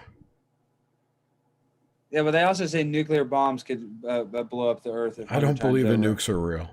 Yeah, no way. There's no way. Not like they describe it. Because Trump would have dropped one. You know, that's why he dropped the mother of all bombs. And I'm not some pro-Trumper. I'm just saying, if nukes are real, I believe Trump probably would have blown one up already. Nukes are as real as meteors to me. Yeah, for sure. I don't believe that they have a technology to split the atom and do all this bull crap and mass devastation. But they teach you in school, Jerry. They taught me in my freaking social studies class that we have enough nuclear weapons to blow the Earth up, blow it up 10 times over. And these are the people we let run the world. Exactly. the ones that teach all of our children. They taught me like that was a fact. Yeah, well, I'm old enough to remember having to hide under my desk for the nuclear, the cover your ass, kiss your ass goodbye thing. Yeah. Yeah, the Cold what do you War. guys- You were a Cold War kid. What do you guys think? So this whole matter idea of matter, and especially if we take a turn towards, say, the metaphysics of this and spirit and matter, where are you with this, Jer? With what? Sorry. With energy and matter, with the density of matter, as we were talking about all the physics and stuff, and I wanted to kind of take a turn in the metaphysics with the density of matter. So when I was just kind of listening to all this, it seemed like with light, photons and all this, what about the density of matter? It feels like we overlooked that idea. I don't really know what you mean by the density of matter. What does matter to you? So rock, the earth, what is matter to you in this sense? Is it real? This is what it's I as believe real as matter's our projection is. Go ahead. But this is one thing I want to say, and this is kind of off topic, but speaking of matter, because Black Lives Matter, just the idea of saying that is actually kind of racist. It's actually, this is a psyop, and this is a black guy told me, a guy named Bishop Larry Gator. So I don't know how real this is, but he believes that them saying Black Lives Matter is basically saying that Black lives are basically cattle. That's all they are. They're a rock. They're matter. That's all they are. They're not even important. They're not a human being. Wait, They're who says this? This guy, Bishop Larry Gators. Oh, yeah, I know. He says that the elites believe that. I don't know if that's true. I'm just saying. No. Matter. It's not his statement. What you're repeating is what he thinks the elites believe. Yeah, I don't know if that's really true. If they really believe they're using Black Lives Matter like they're just cattle, like they're just matter rocks. Yeah, I don't believe that. They're just. It's a big idea, though, the idea of matter and spirit in matters. I mean, with that, and that's where I was going. Yeah, it's a whole animism Alex thing, right? took it there, though. Yeah, I mean, spirit in matter or ghost in the machine, and these ideas of really, I think some of this comes down to the idea of fields, right? Planes of existence. Mm-hmm. Yeah. Well, I think that's a huge thing. That's why they're keeping us 6 feet away. They want our energy fields. That's basically, they say your energy emanates about 6 feet. So that's why they're keeping us apart, because it really and truly, we're all walking, talking antennas. As soon as our body doesn't have energy, and you can tell if you go into a mask and you're not wearing a store and somebody's looking from you across the store, you can literally feel their negative attention. You can feel them eye fucking you. Yes. So there is some sort of transfer of energy that is going through the ether. There's no doubt about it. I can feel it. I can feel the hate in their eyes. Well, sure. That's how you can go walk into a room and get a bad vibe, Absolutely. And martial arts really is structure. A lot of martial arts have an internal martial art to it. It is very much structured in that sense too, in the manipulation of these fields. I think that's what they're doing right now. Yeah, that's what Tai Chi is all about. For instance, manipulating your chi, And qigong and all that. qigong too, right? Well, what they're trying to do is they're trying to keep us in a state of negative energy. I believe that's really what's going on now. I believe that mask is they're disconnecting us. They're keeping us apart. And I think you guys said it earlier. They have to keep us divided. Like whether you say it's they, evil people, it doesn't matter. When you can look at society and we're all marginalized to hate each other. We're all marginalized to make fun of stereotypes. And that's done on purpose. Like this race war, if you see a black guy at the grocery store, you don't really hate him because of his skin. You get in a fight because you have conflicting ideas about something. You know what I mean? We really don't hate each other because of our skin tone. We hate each other because of our ideas. And they try to marginalize and make it about skin. Yeah, I would say not so much anymore. Back in the past, absolutely, it was a dividing issue. But yeah, it's it's crazy. We're living in a COVID 1984 world, guys, where George Orwell wrote this, an Orwellian nightmare. And you would have said, no, that's impossible, because in that book, they had TV screens and watched them in their house. But now we got TV screens in our phones that can watch us. So, I mean, it's literally what's happening. Oh, I know. The whole, yeah. And it's mostly, have you noticed, this is one of my pet theories here. Most of the crazy people, almost all the crazy people have iPhones. Yeah, probably. Yeah, because they want to fit in. They're so crazy they want to fit in with everybody else. There's some correlation there. I don't know why, but there's definitely something to it. Well, I think Apple, it's funny you say that because, like Forrest Gump, we know Tom Hanks, I believe him to be like a total creep, but like how they mixed in Apple symbolism in Forrest Gump, like, that's how he got all rich. What I'm trying to say is placement. Well, of course it is. But remember, they went out of business, and who helped them? Who bailed Apple out? Microsoft. Exactly. So they had to keep them afloat. Like I'm just saying, Apple was not meant to go out of business. They were meant to stay alive, and I think that's done on purpose. Because look at our iPhone. Look at the screensaver on your iPhone. The most popular iPhone ever was a round Earth. That was on every single iPhone that you ever bought. Was the globe. I just don't think that's an accident. The globe is everywhere. That's why. That's why people are so triggered by flat Earth. Yeah. Well, they could have put any image on it, Jerry. They could have put any image. They could have put any. And I know the globe. I know that's easy to say. It's just a coincidence. But it's like, dude, these people are using technology through social media to social engineer us. If you don't believe that people are putting their self-worth in their social media profile, you're insane. Oh, yeah, totally. So, it's a second life. They want us to put our self-esteem in this fake world. And I think and Apple is like one of the biggest engineers because they make the phone that make us connected to the tech. Right. And all that data that you put in gets thrown into a giant AI for data mining to predict whatever they're predicting. Well, why is it all free? Because they make money from our data. That's why it's free. When something is free, you are the commodity. Yeah, there's always a string for sure. Well, it's Tin Stoffel. You learn in economics, there's no such thing as a free lunch. And there's no such thing as a free social media deal. Nope. And there's a sucker born every minute, P.T. Barnum. Yeah. Oh, Barnum was a genius. Cool. So we covered the flat Earth stuff. How did you get on Globebusters? How'd you work that out? Well, Globebusters was kind of an accident because, they shut down. They got a copyright strike. Yeah. And so Bob was just taking 2 weeks off. And how I got in tight with Jaron is I would call into Jaron's Monday night show for about a year. He has his Monday Night Raw show. Yep. So I would always call in, and it's funny. I'd become good friends with David Weiss, but David, he told me this after the fact. He would always get annoyed by me calling because I would take too long. He'd be like, "Oh, I don't want to answer his questions." No. Yes. And so now David ended up becoming friends. But so that's how I knew Jaron. And I was messaging Jaron, and everybody says this, I'm going to make a channel. And we're actually doing it. That's why I really appreciate you, Niish. I appreciate Jerry, because we're out here talking about taboo subjects you're not going to hear in the mainstream media. So whether we agree on anything or we disagree on everything, I'm just happy you're getting out a different agenda than the freaking sterilized news. Any news is better than the mainstream news. So I really appreciate you as an independent journalist trying to get truth out. Yeah. And let me say too, I don't disagree with any of your viewpoints. I just have different explanations for them. Oh, yeah, no, and that's cool, Jerry. And I'm not saying you're disagreeing. I really enjoy having a conversation with somebody that is able to speak their mind and is not a robot and not, dude, the fact that you've actually thought and can deduce your own conclusion to this stuff makes me respect you. And you're not just going on what everybody else thinks, because that's what we do. We have that sheep mentality, that herd mentality. Oh, where we yeah. Somebody else thought about it before me. Yeah. Not here. When somebody tells me something, I think of 89 different ways that it could be done. You know, it's like Right. my brain just works that way. I'm a total contrarian. You're a skeptic. I'm a skeptic, contrarian, whatever you want to call it. We're pattern seekers. Drove my ex-wife crazy. Well, see, Jerry, speaking of that, I can't hardly date. I was dating this girl, and she knew I was into flat Earth, and she wasn't. And she was cool about it. She didn't beat me up too much, but we just kind of broke up because I was getting, you know, we just are kind of the love was lost. So now I'm dating.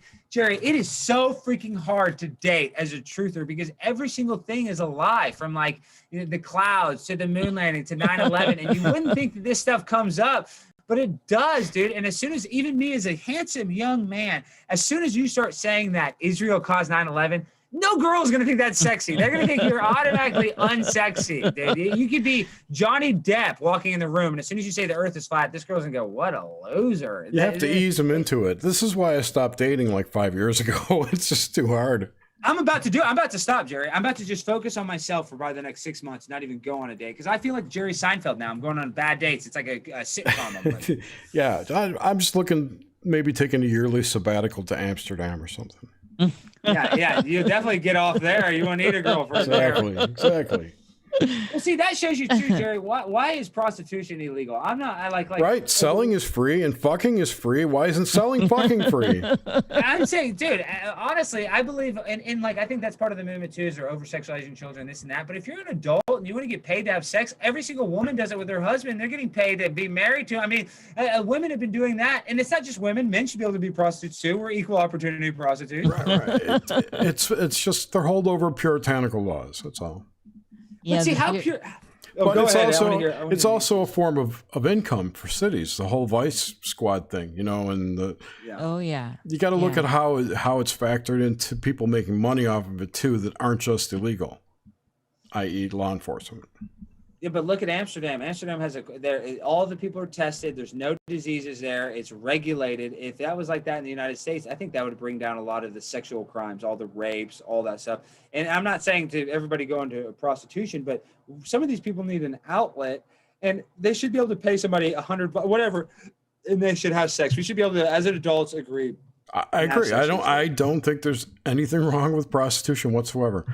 I have lots of sex working friends, especially out where I live, where stripping is actually kind of glamorous. So, well, why is porno okay? Why can't they get every 18-year-old girl and have her life ruined by getting paid $5,000 to have sex on camera?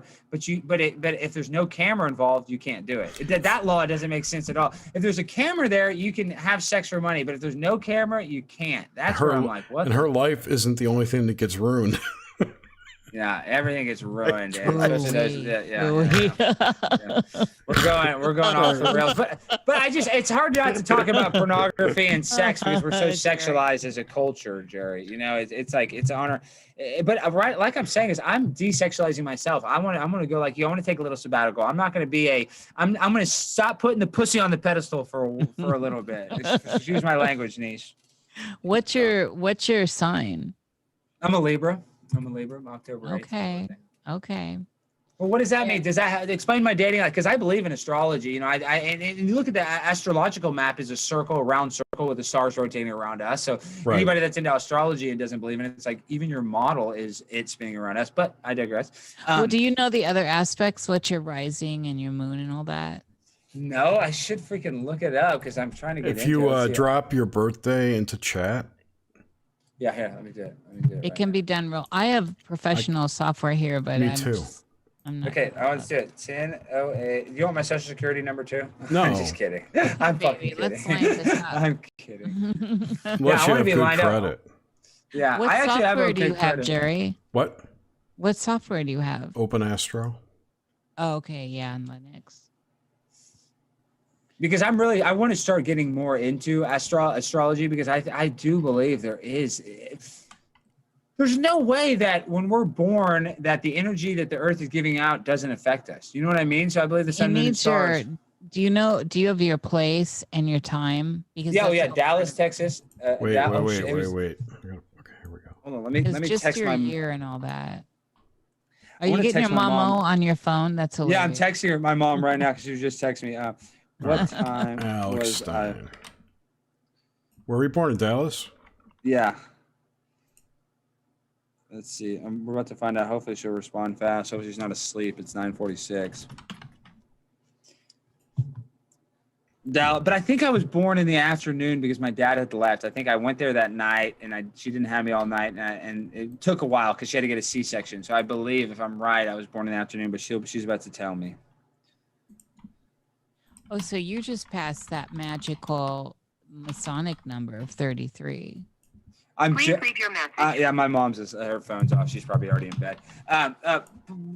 Say that again, Niish. I just passed the 33, so I'm not in the Illuminati. Right. Well, weren't you telling us that before? You know, when people are protesting too much. Yeah, I'm looking for your apron. What are you not showing us? Exactly. No, I love that. I love when people call me a shill already. I'm like, yeah, I went to the Anderson Cooper School of Broadcasting. I'm coming here to infiltrate. I'm coming here, even though I'm talking CIA? about. Yeah, exactly. Even though I'm talking about how Israel caused 9/11, and I'm talking about the flat Earth, but yeah, I'm for 100% CIA. Yeah. Well, Jerry, what's he saying in my astral projection? We're about to drop some truth bombs. I'm about to find out about myself. I'm working on it.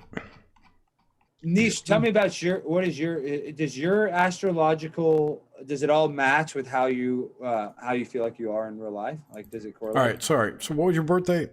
10/8? 10/8/86, if that matters. I don't know if the year matters. And I'm going to Dallas, use Texas. midnight because that's what they have to do. Yeah, so your rising will be different until you have your actual time. Yeah. Gosh. Okay. And your rising sign's actually, to me, on the base surface stuff, the most important personally for me. So you think the energy of the time we're actually born is probably What's the time you came in and became part of this realm?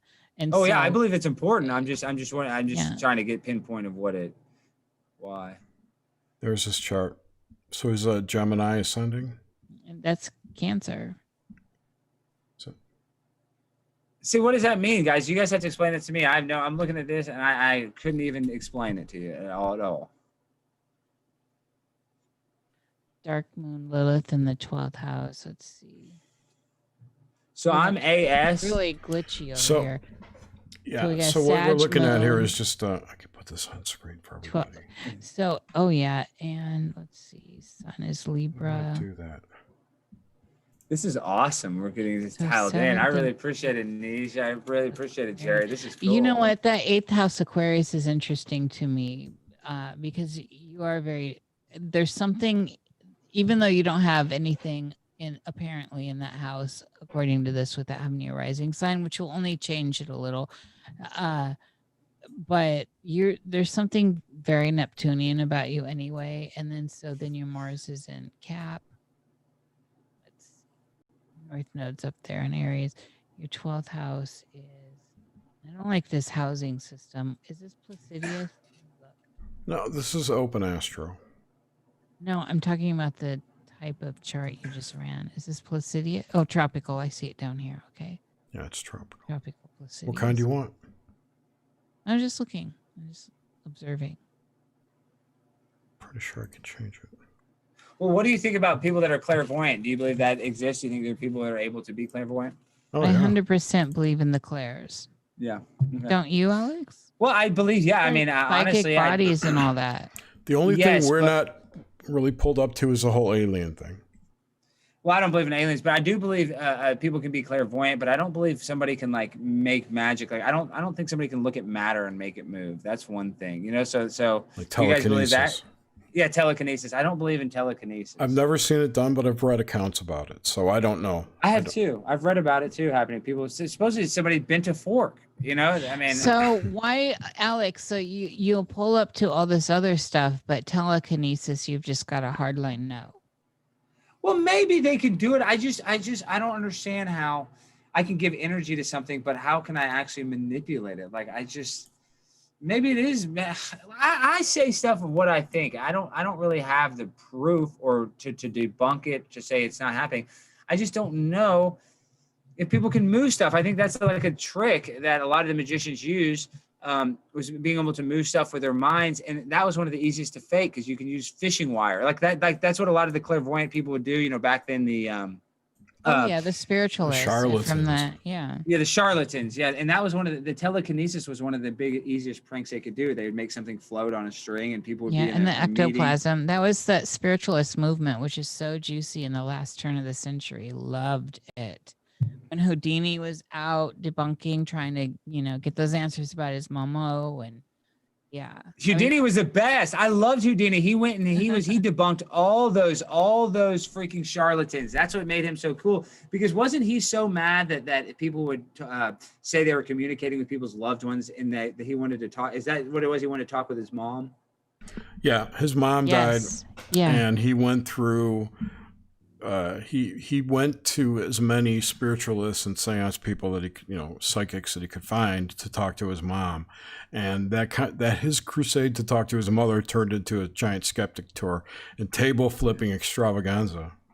Yeah, and there's always stuff under the table and well, my favorite, I'm obsessed with cats, and they all had to have a medium. They all used cats for some reason, and I just love that idea. I kind of like the idea of charlatans or snake oil salesmen. I mean, I don't know why. I just think in our history, I'm thinking more snake oil salesmen, that they would go around and sell bottles of morphine and cannabis. Yep. Like I wish that was still going on today. I think those guys and the cocaine. That's right. The coke. I believe those people were better than Big Pharma is today.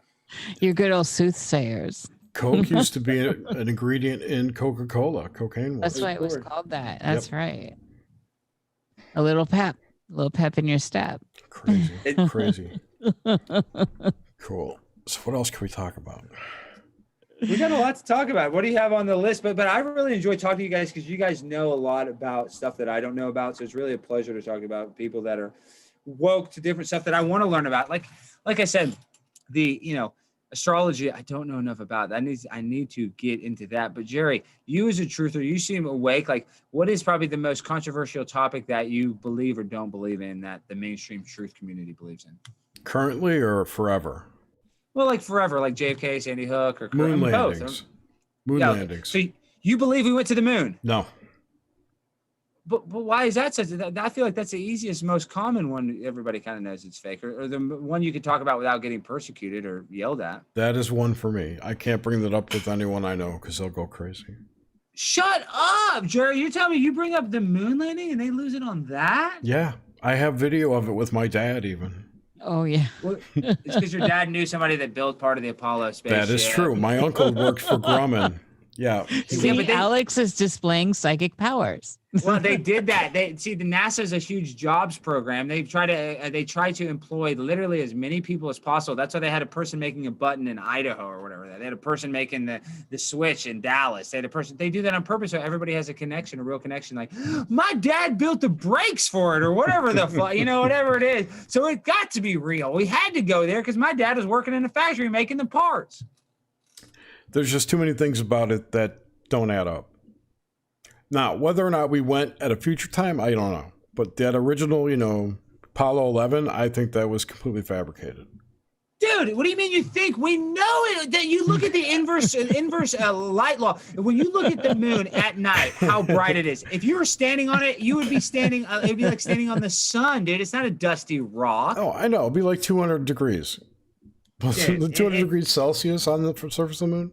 It's negative 200 in the shade, positive in the sun, and they had magic suits that could switch 400 degrees, and they don't even have those suits today. They can't even use those suits today, yet they were able to go from a 400 degree. It's all hooky as fuck, and it was 50 years ago, and we've never done it again. And according to what Don Pettit, right, we lost the technology. We can't do it now. It's a painful process to build it back up again. It's a bunch of nonsense. That technology. It's a bunch of nonsense. The telemetry is data. But look, what about, okay, we talk at this, what about Sandy Hook? Do you guys ever get into Sandy Hook? Nah. No. So you don't get into those. I know a lot about it. I'd rather not talk about it. That's like I don't want to talk about it. We don't have to. That's an instant video killer right there. Of course, we can't talk. We won't talk about that anymore. But for me, the hardest truth is flat Earth. Like literally, I said earlier, we could talk about satanic ritual abuse, and that nobody will bat an eye. But as soon as you say that, I don't think the Earth is spinning. People lose it. It is. You do bring up such a good point, though. It's interesting where people draw lines, especially when we're speaking on fringe stuff. I hate that it has to actually be fringe, but on fringe stuff, there are so many lines in the sand for people this can be true, but this is not. And it's where the fringe is overlapping. And then the actual reality that's being pushed towards us is the most, to me, laughable of all, personally. Like, it's the most, I mean, I just can't. It's the fakest. Yeah, the official story is the fakest story. Yeah.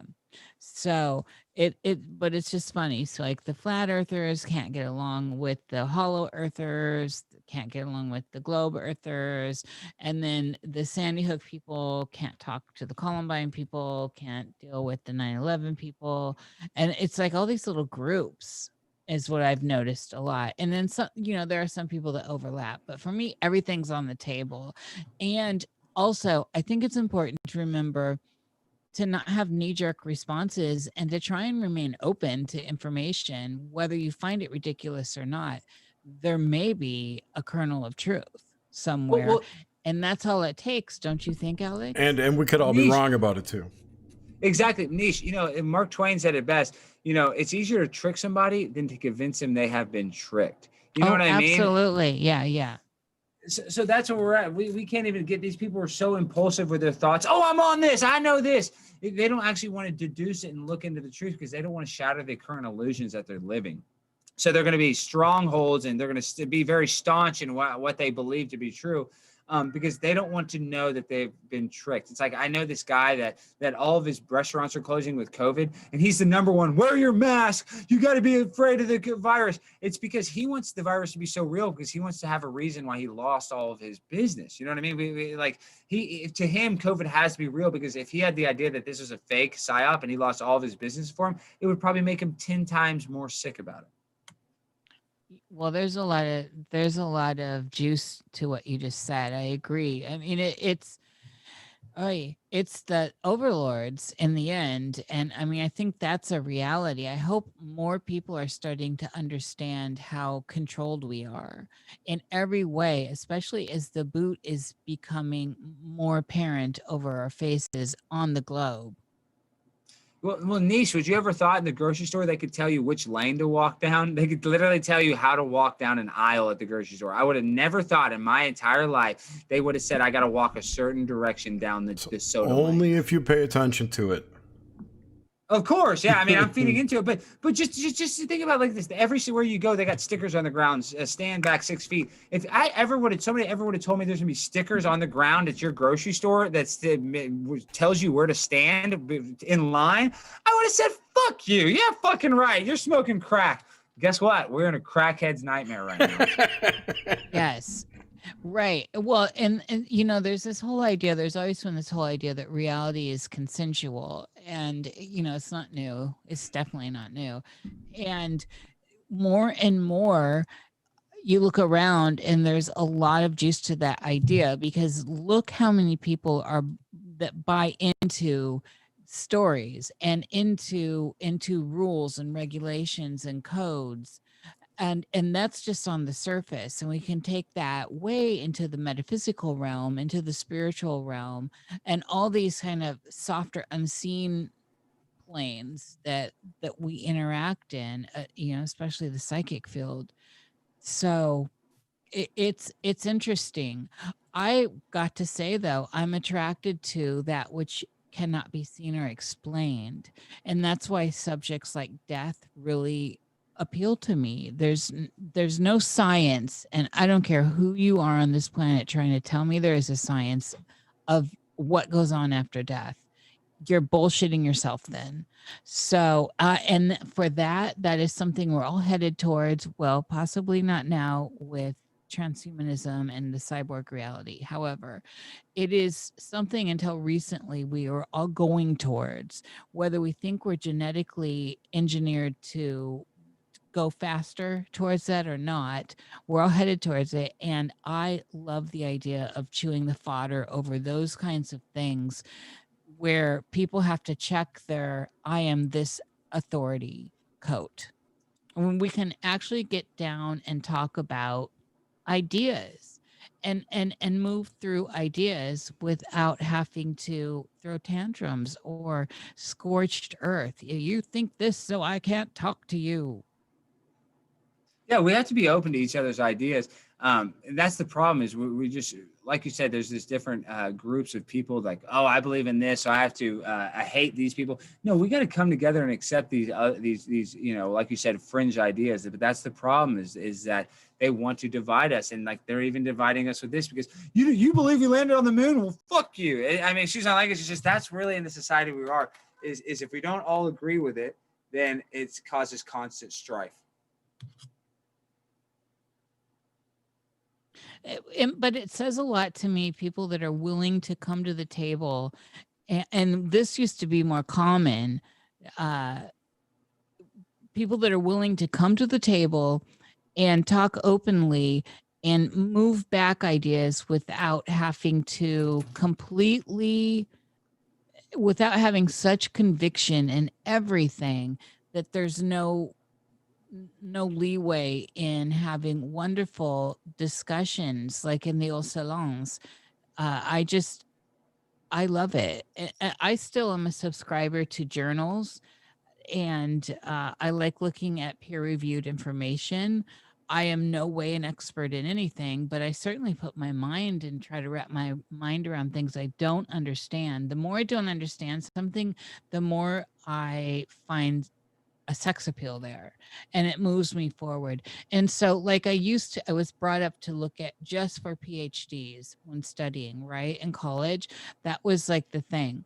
Always your eye goes to this subject, then you're looking for the PhD. And I started to find along my journey that at some point, yes, I do like people that have that focus point of study. I think it's awesome. And yet I have found the most entertaining and rewarding stuff coming from people that have no credentials, but have put a lot of time and energy, and perhaps more than it takes to get your PhD, into understanding these ideas and cross-referencing them with other ideas that have come up with and pushed forward into theories and theoretical ideas about what's going on. What the fuck is going on here? What is real, Alex? Well, Jerry's kind of laughing. I'm saying anything you get from a school, I think you're 100% right. Anything you get from a school is these people, by the time they get their PhD, they're so indoctrinated into their subject, like Neil deGrasse Tyson with astrophysics, excuse me, that I think you're 100% right. That it's like, we'd rather get our information from somebody that's not jaded by the Rockefeller Institute of Learning. And so I think that is really important, as somebody that doesn't, I think that's awesome. You woke up to that you almost get better information than somebody that doesn't have that degree on their wall. Yeah, and I was laughing about something else. So. Oh, okay. I just saw you giggle. I saw a comment. Long story. I was looking at some memes. Okay, cool. Well, you know, Niish, you talking about earlier, you said about holograms. I want to ask y'all about this. What do you guys think about Project Bluebeam? That's so old school. Story. It's just a story. You don't think? So well, you don't think that? I think Project Bluebeam has something to do with the ISS. I think I'm just guessing that, but I think that there's some sort of that projection technology. That's what they're doing when you see the ISS. I don't know. I don't know that it's up there. It's just a light in the sky. You know, now we see it on our TV screens, right? Yeah. Well, we don't know if it's really there. You know, there's so much here, and that's what I was talking about earlier with. You know, I've been saying this recently because MIT pushed out this Nixon stuff with their deep fakes, and the idea of deep fakes, and then all the people that are actors and voiceover people that are the job market is increasingly going away because of the AI creating voiceover for the commercial industry, and also how humans now the graphics are so good, and they're cross-referencing millions probably of this eye pattern, that skin color, this mouth, the way this set of muscles moves, and creating non-human humans with the voiceover tech, and creating whole worlds of illusion in the digital universe via media, via films, via video, that none of that now you seriously, for real, have to question everything you actually see in the digital reality. And then, like I said earlier, with the level of of holograms that has surpassed Bluebeam. I think Bluebeam is so old school now that you have to now question, it behooves you to, is that person really there? Can I put my hand through him or not? Oh, wait, I can't go up to him because of social distancing. And so increasingly so, we're having to question the reality around us. And none of this anymore is in the land of woo. That's the thing that's really awesome about all this. This is not woo. This is all on the table through known organizations, and it's being pushed forward, especially as we're being bottlenecked into more digital realities and increasingly stuck in our houses, especially through these pandemics, and that's a whole form of initiation in and of itself. Absolutely. You want an initiation, Alex. There you go. Yeah, no, you're right. You're right about it. Hey, well, I have a question. If everything's made out of matter and atoms, what is a shadow made out of? You guys sound like you might be able to answer that. Shadow is just a lack of light. That's all it is. I mean, I'm just saying because it looks physical different. Shadow. Yeah, shadow's not a thing. It's just a lack of light. That's what I'm saying. It's not a thing. It's not a thing. No. That always gets me. It's like, how is it not a thing, but you see it? Like that's a little woo-woo. It's a hole in your vision because there's no light to project there. But yeah, it's not a thing. It's like a wave is not a thing. A wave is the motion of a liquid. It's a property, like it's an attribute of water. It's not a different thing than water.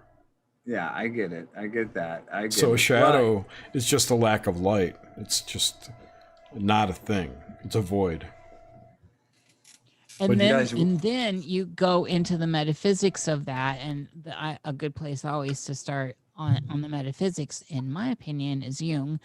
And so, Jung and Mesmer, and there's a whole host of them that were, a century ago. And so we start looking at the idea of how we're looking at physical stuff too, and how the idea of the shadow as an idea, as a concept, even going back to Plato and the cave, moves forward as we feed that idea of darkness, which then can play into the idea of Tesla's field theory, and we can start moving in that direction and dot connect out. That's a fun game to play. Yeah, the working backwards. I like that game. I think that's how you figure out a lot of stuff. Well, it's a problem, reaction, solution. It's actually what these people will do. The Hegelian dialectic, is that what you're talking about? Yeah, well, you just described it. Yeah, and that's what's going on now is they have a solution to all this, so they got to create a problem that causes the reaction in order for them to implant their solution, and I just believe that's what's going on now. What do you think, Jerry? You had talked. What do you think about problem, reaction, solution? You don't think there's social engineers that run everything, so you probably think that's stupid. I did not say. Oh, yes, I think Jerry's totally there. 100% believe that, but I just don't. Yeah, I don't. I'm not. I don't know who they are. Is what I'm saying. Yeah. Well, I believe it's a global people. When you look at the Vatican, I believe that to be the religious capital of the New World Order. I believe London will be the Vatican or the Jesuits. Well, the Vatican, the Jesuits, whatever you want to say, but I would say the Vatican. Right. The Vatican runs a spirituality. London is the city of London, not London. Yeah, the city of London, and then DC. Washington D.C. is supposedly the military wing. Right, which gives you the mind, the body, and the spirit of the world. Right, those three things. It's the Holy Triangle, the Holy Trinity. Yeah, yes, it is. They love that, the Trinity of things. I love that one theory. That is more, I don't know if it's conspiracy theory, but the whole thing about the Vatican owning the souls of all humanity. Mm-hmm. Is that true? I mean, explain that. I believe, dude, the Vatican, I believe, is an evil organization because they got all. When they catch a priest molesting a kid, they don't call the cops. I mean, a couple cases they did, like in Boston, but I think they did that for optics. But literally 95% of the time, they do some sort of in-house punishment, and they send them to a different country away from prosecution. Yeah, they do. That's true. And the Vatican's been rife with pederasts forever. It's just, it attracts them for some reason. Check out. Well, I'll tell you why. Yeah. They can't date. They can't get married. They can't have sex, dude. Yeah, I don't think that's a good idea. Celibacy is kind of bogus. What have you ever heard of Leo Zagami? I haven't heard that. He's just a Vatican whistleblower researcher kind of guy. Well, I'm saying I feel like I've heard that name because it's so weird, but I can't. Is he a Jesuit himself or ex-Jesuit? I'm guessing. Probably? I don't know if he's a Jesuit. He's an ex-Vatican or ex-priest or something like that. He was. He's an Italian. He's got Illuminati bloodline. I believe Yeah, that's it. The narrative around him. Yeah. So he's a big Illuminati whistleblower. He's pretty interesting. He's a whistleblower. So he separated himself, and he's been talking. That's his thing. He's been talking about that. That's what got him, that's what propelled him forward as he was disclosing, so to speak. About the Vatican. Yeah, about all or the Jesuit Catholic Church, whatever. All of it. Yeah. He says that that they worship, I forget who, some not dark, Lucifer, but some other name for Lucifer.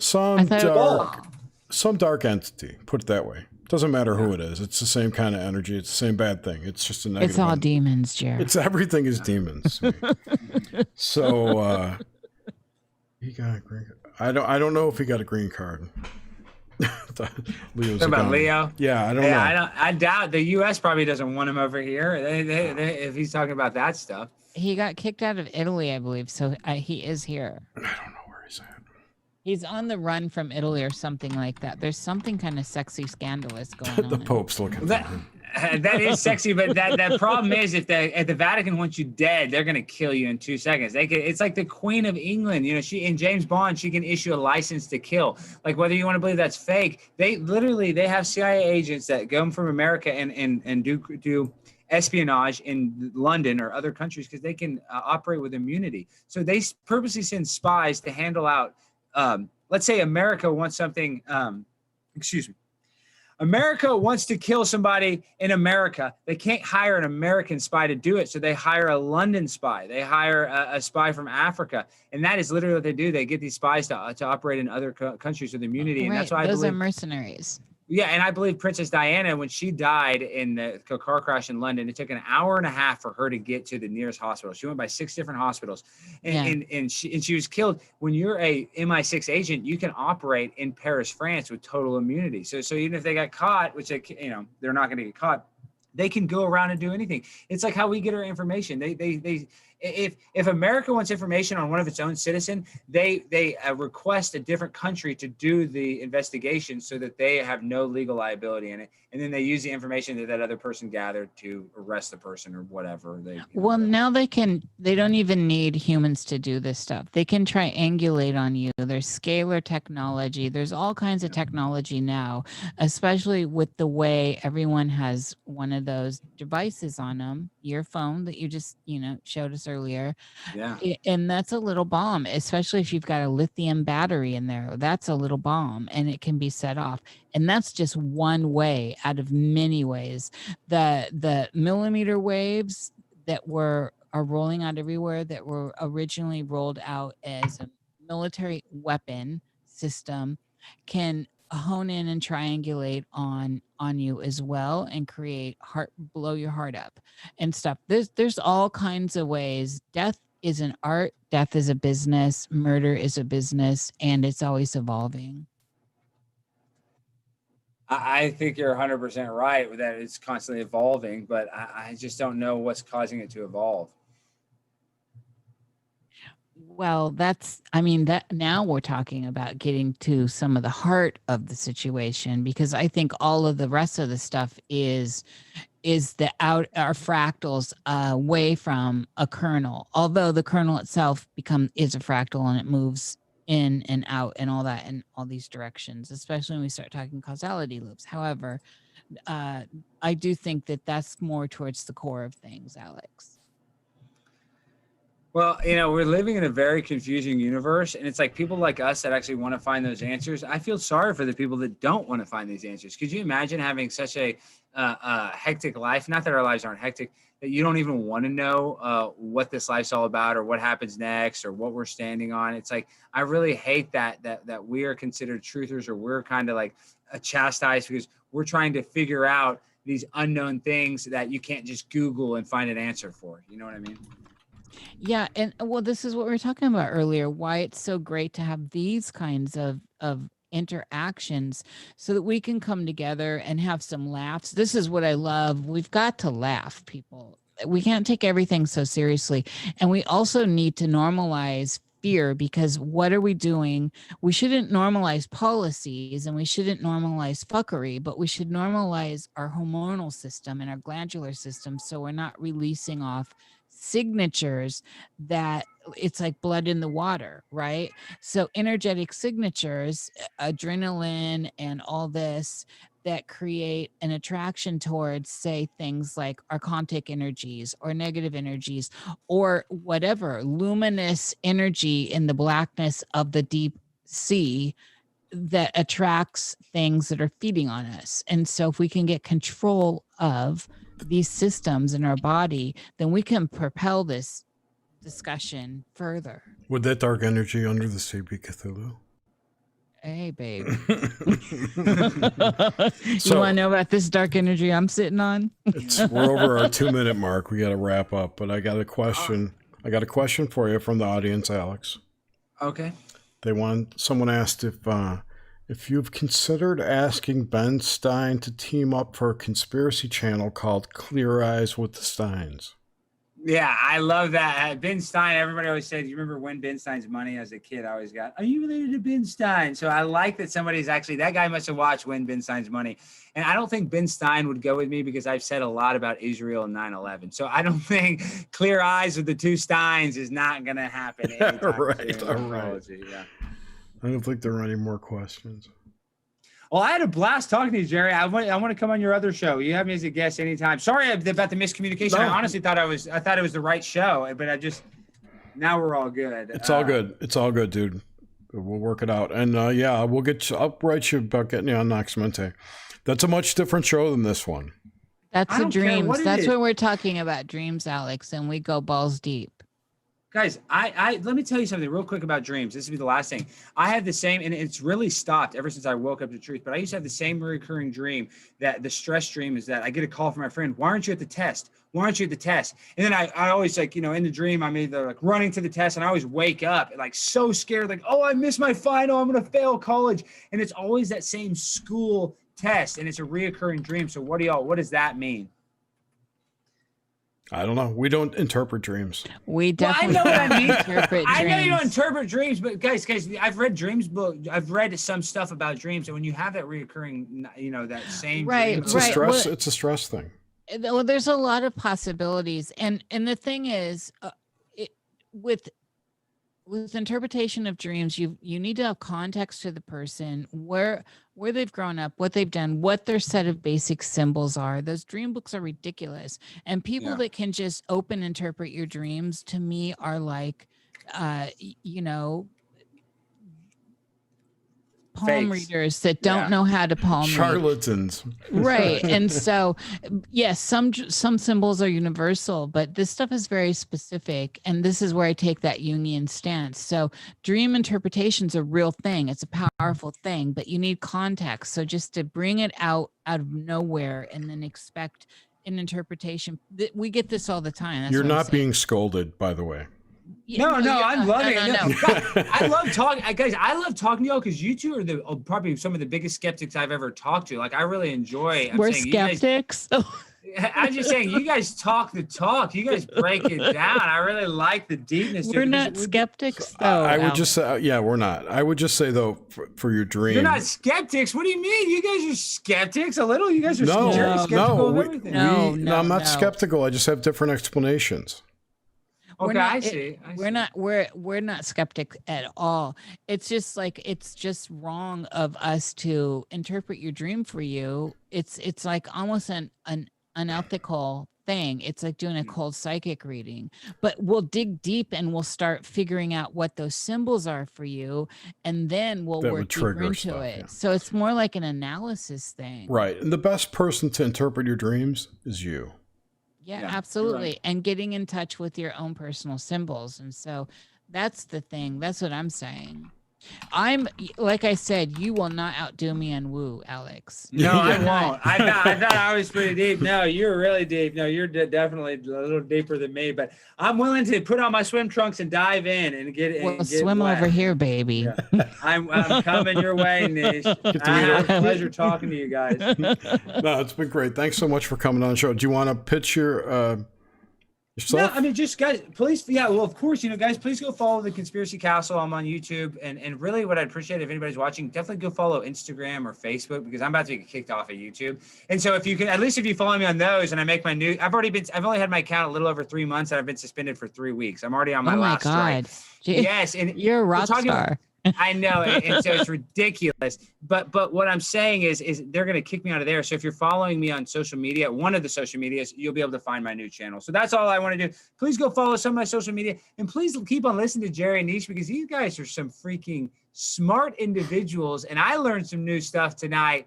So I'm sure the people that are listening also learned some stuff. Well, thank you. Wait, so okay, so I'm going to follow you on Twitter tonight because Jerry in the retweet, you're in that. So I'll follow you on that tonight. And you're on Instagram. I'll follow you back. Yeah, Instagram, Conspiracy Castle. Yes. Conspiracy Castle. And I'll follow you there because I'm Nish369, the Tesla numbers. And all these links are in the description and the show notes, everybody. So. Yeah. And please don't forget to join our Discord if you haven't, where you'll have instant access to Nish and I and anyone else who joins. Alex, you're welcome to join our Discord. And we want you to come back, Alex. You're really fun. We've had a blast talking to you. Yeah. I'll come on and I want to learn some new stuff and I'll come with some stuff that'll really, I want to get your opinion. Next time, now I'll be prepared now that I know you guys and my little trinkets that I pick up. Next time I'm going to come here with some ammunition, like an AK-47. I want to hear, Jerry, okay. I'm going to give you stuff to unravel that is going to blow your mind. You're going to say there's 80 different ways for it to happen. Well, we'll see. I'm going to figure out those questions that are unanswerable and see what you. Yeah, there you go. There you go. You better be dipping next time too. Oh gosh, you're beating me up. You're like my freaking ex-girlfriend bugging me about this. She's like, "You're so gross. Get that crap out of your mouth." Did I say that in a gross way? I thought it was suggestive. You didn't get my pussy with that mouth. Yeah, right. Exactly. Watch out, Daddy. All right. All right. What a pleasure. Thank you. Thanks so much, Alex. You're awesome. See y'all. Take care. Thank you, everyone, for listening. And be sure to tune in next week. We have another Obelisk next week. We're kind of off kilter on schedule, but we're doing Obelisk next week with Phoenix Aurelius, who's been on Crow 777 quite a few times. He's all about alchemy and spagyrics, and that's going to be a real deep conversation. So we'd love to have you join us then. Thanks so much. Give us a like. Be sure to subscribe if you're not, because half of you don't. Bastards. Give the subscribe, guys. Go hit and that subscribe. Smash that like button. Also, not that we're e-begging, but we do have a Patreon. So if you want to support the show, go to Patreon, Vocus Nocte. And thank you to our current Patreons. Over, Jerry, to I'm not signed into Google because I'm on another computer, but I see we did get a down our hater. That was a while ago. We got that downvote. Thank you for that downvote. We appreciate it. It does mean it's interaction and it does count, but just remember it's bad karma. So and so pass the Ducci bra. Have a good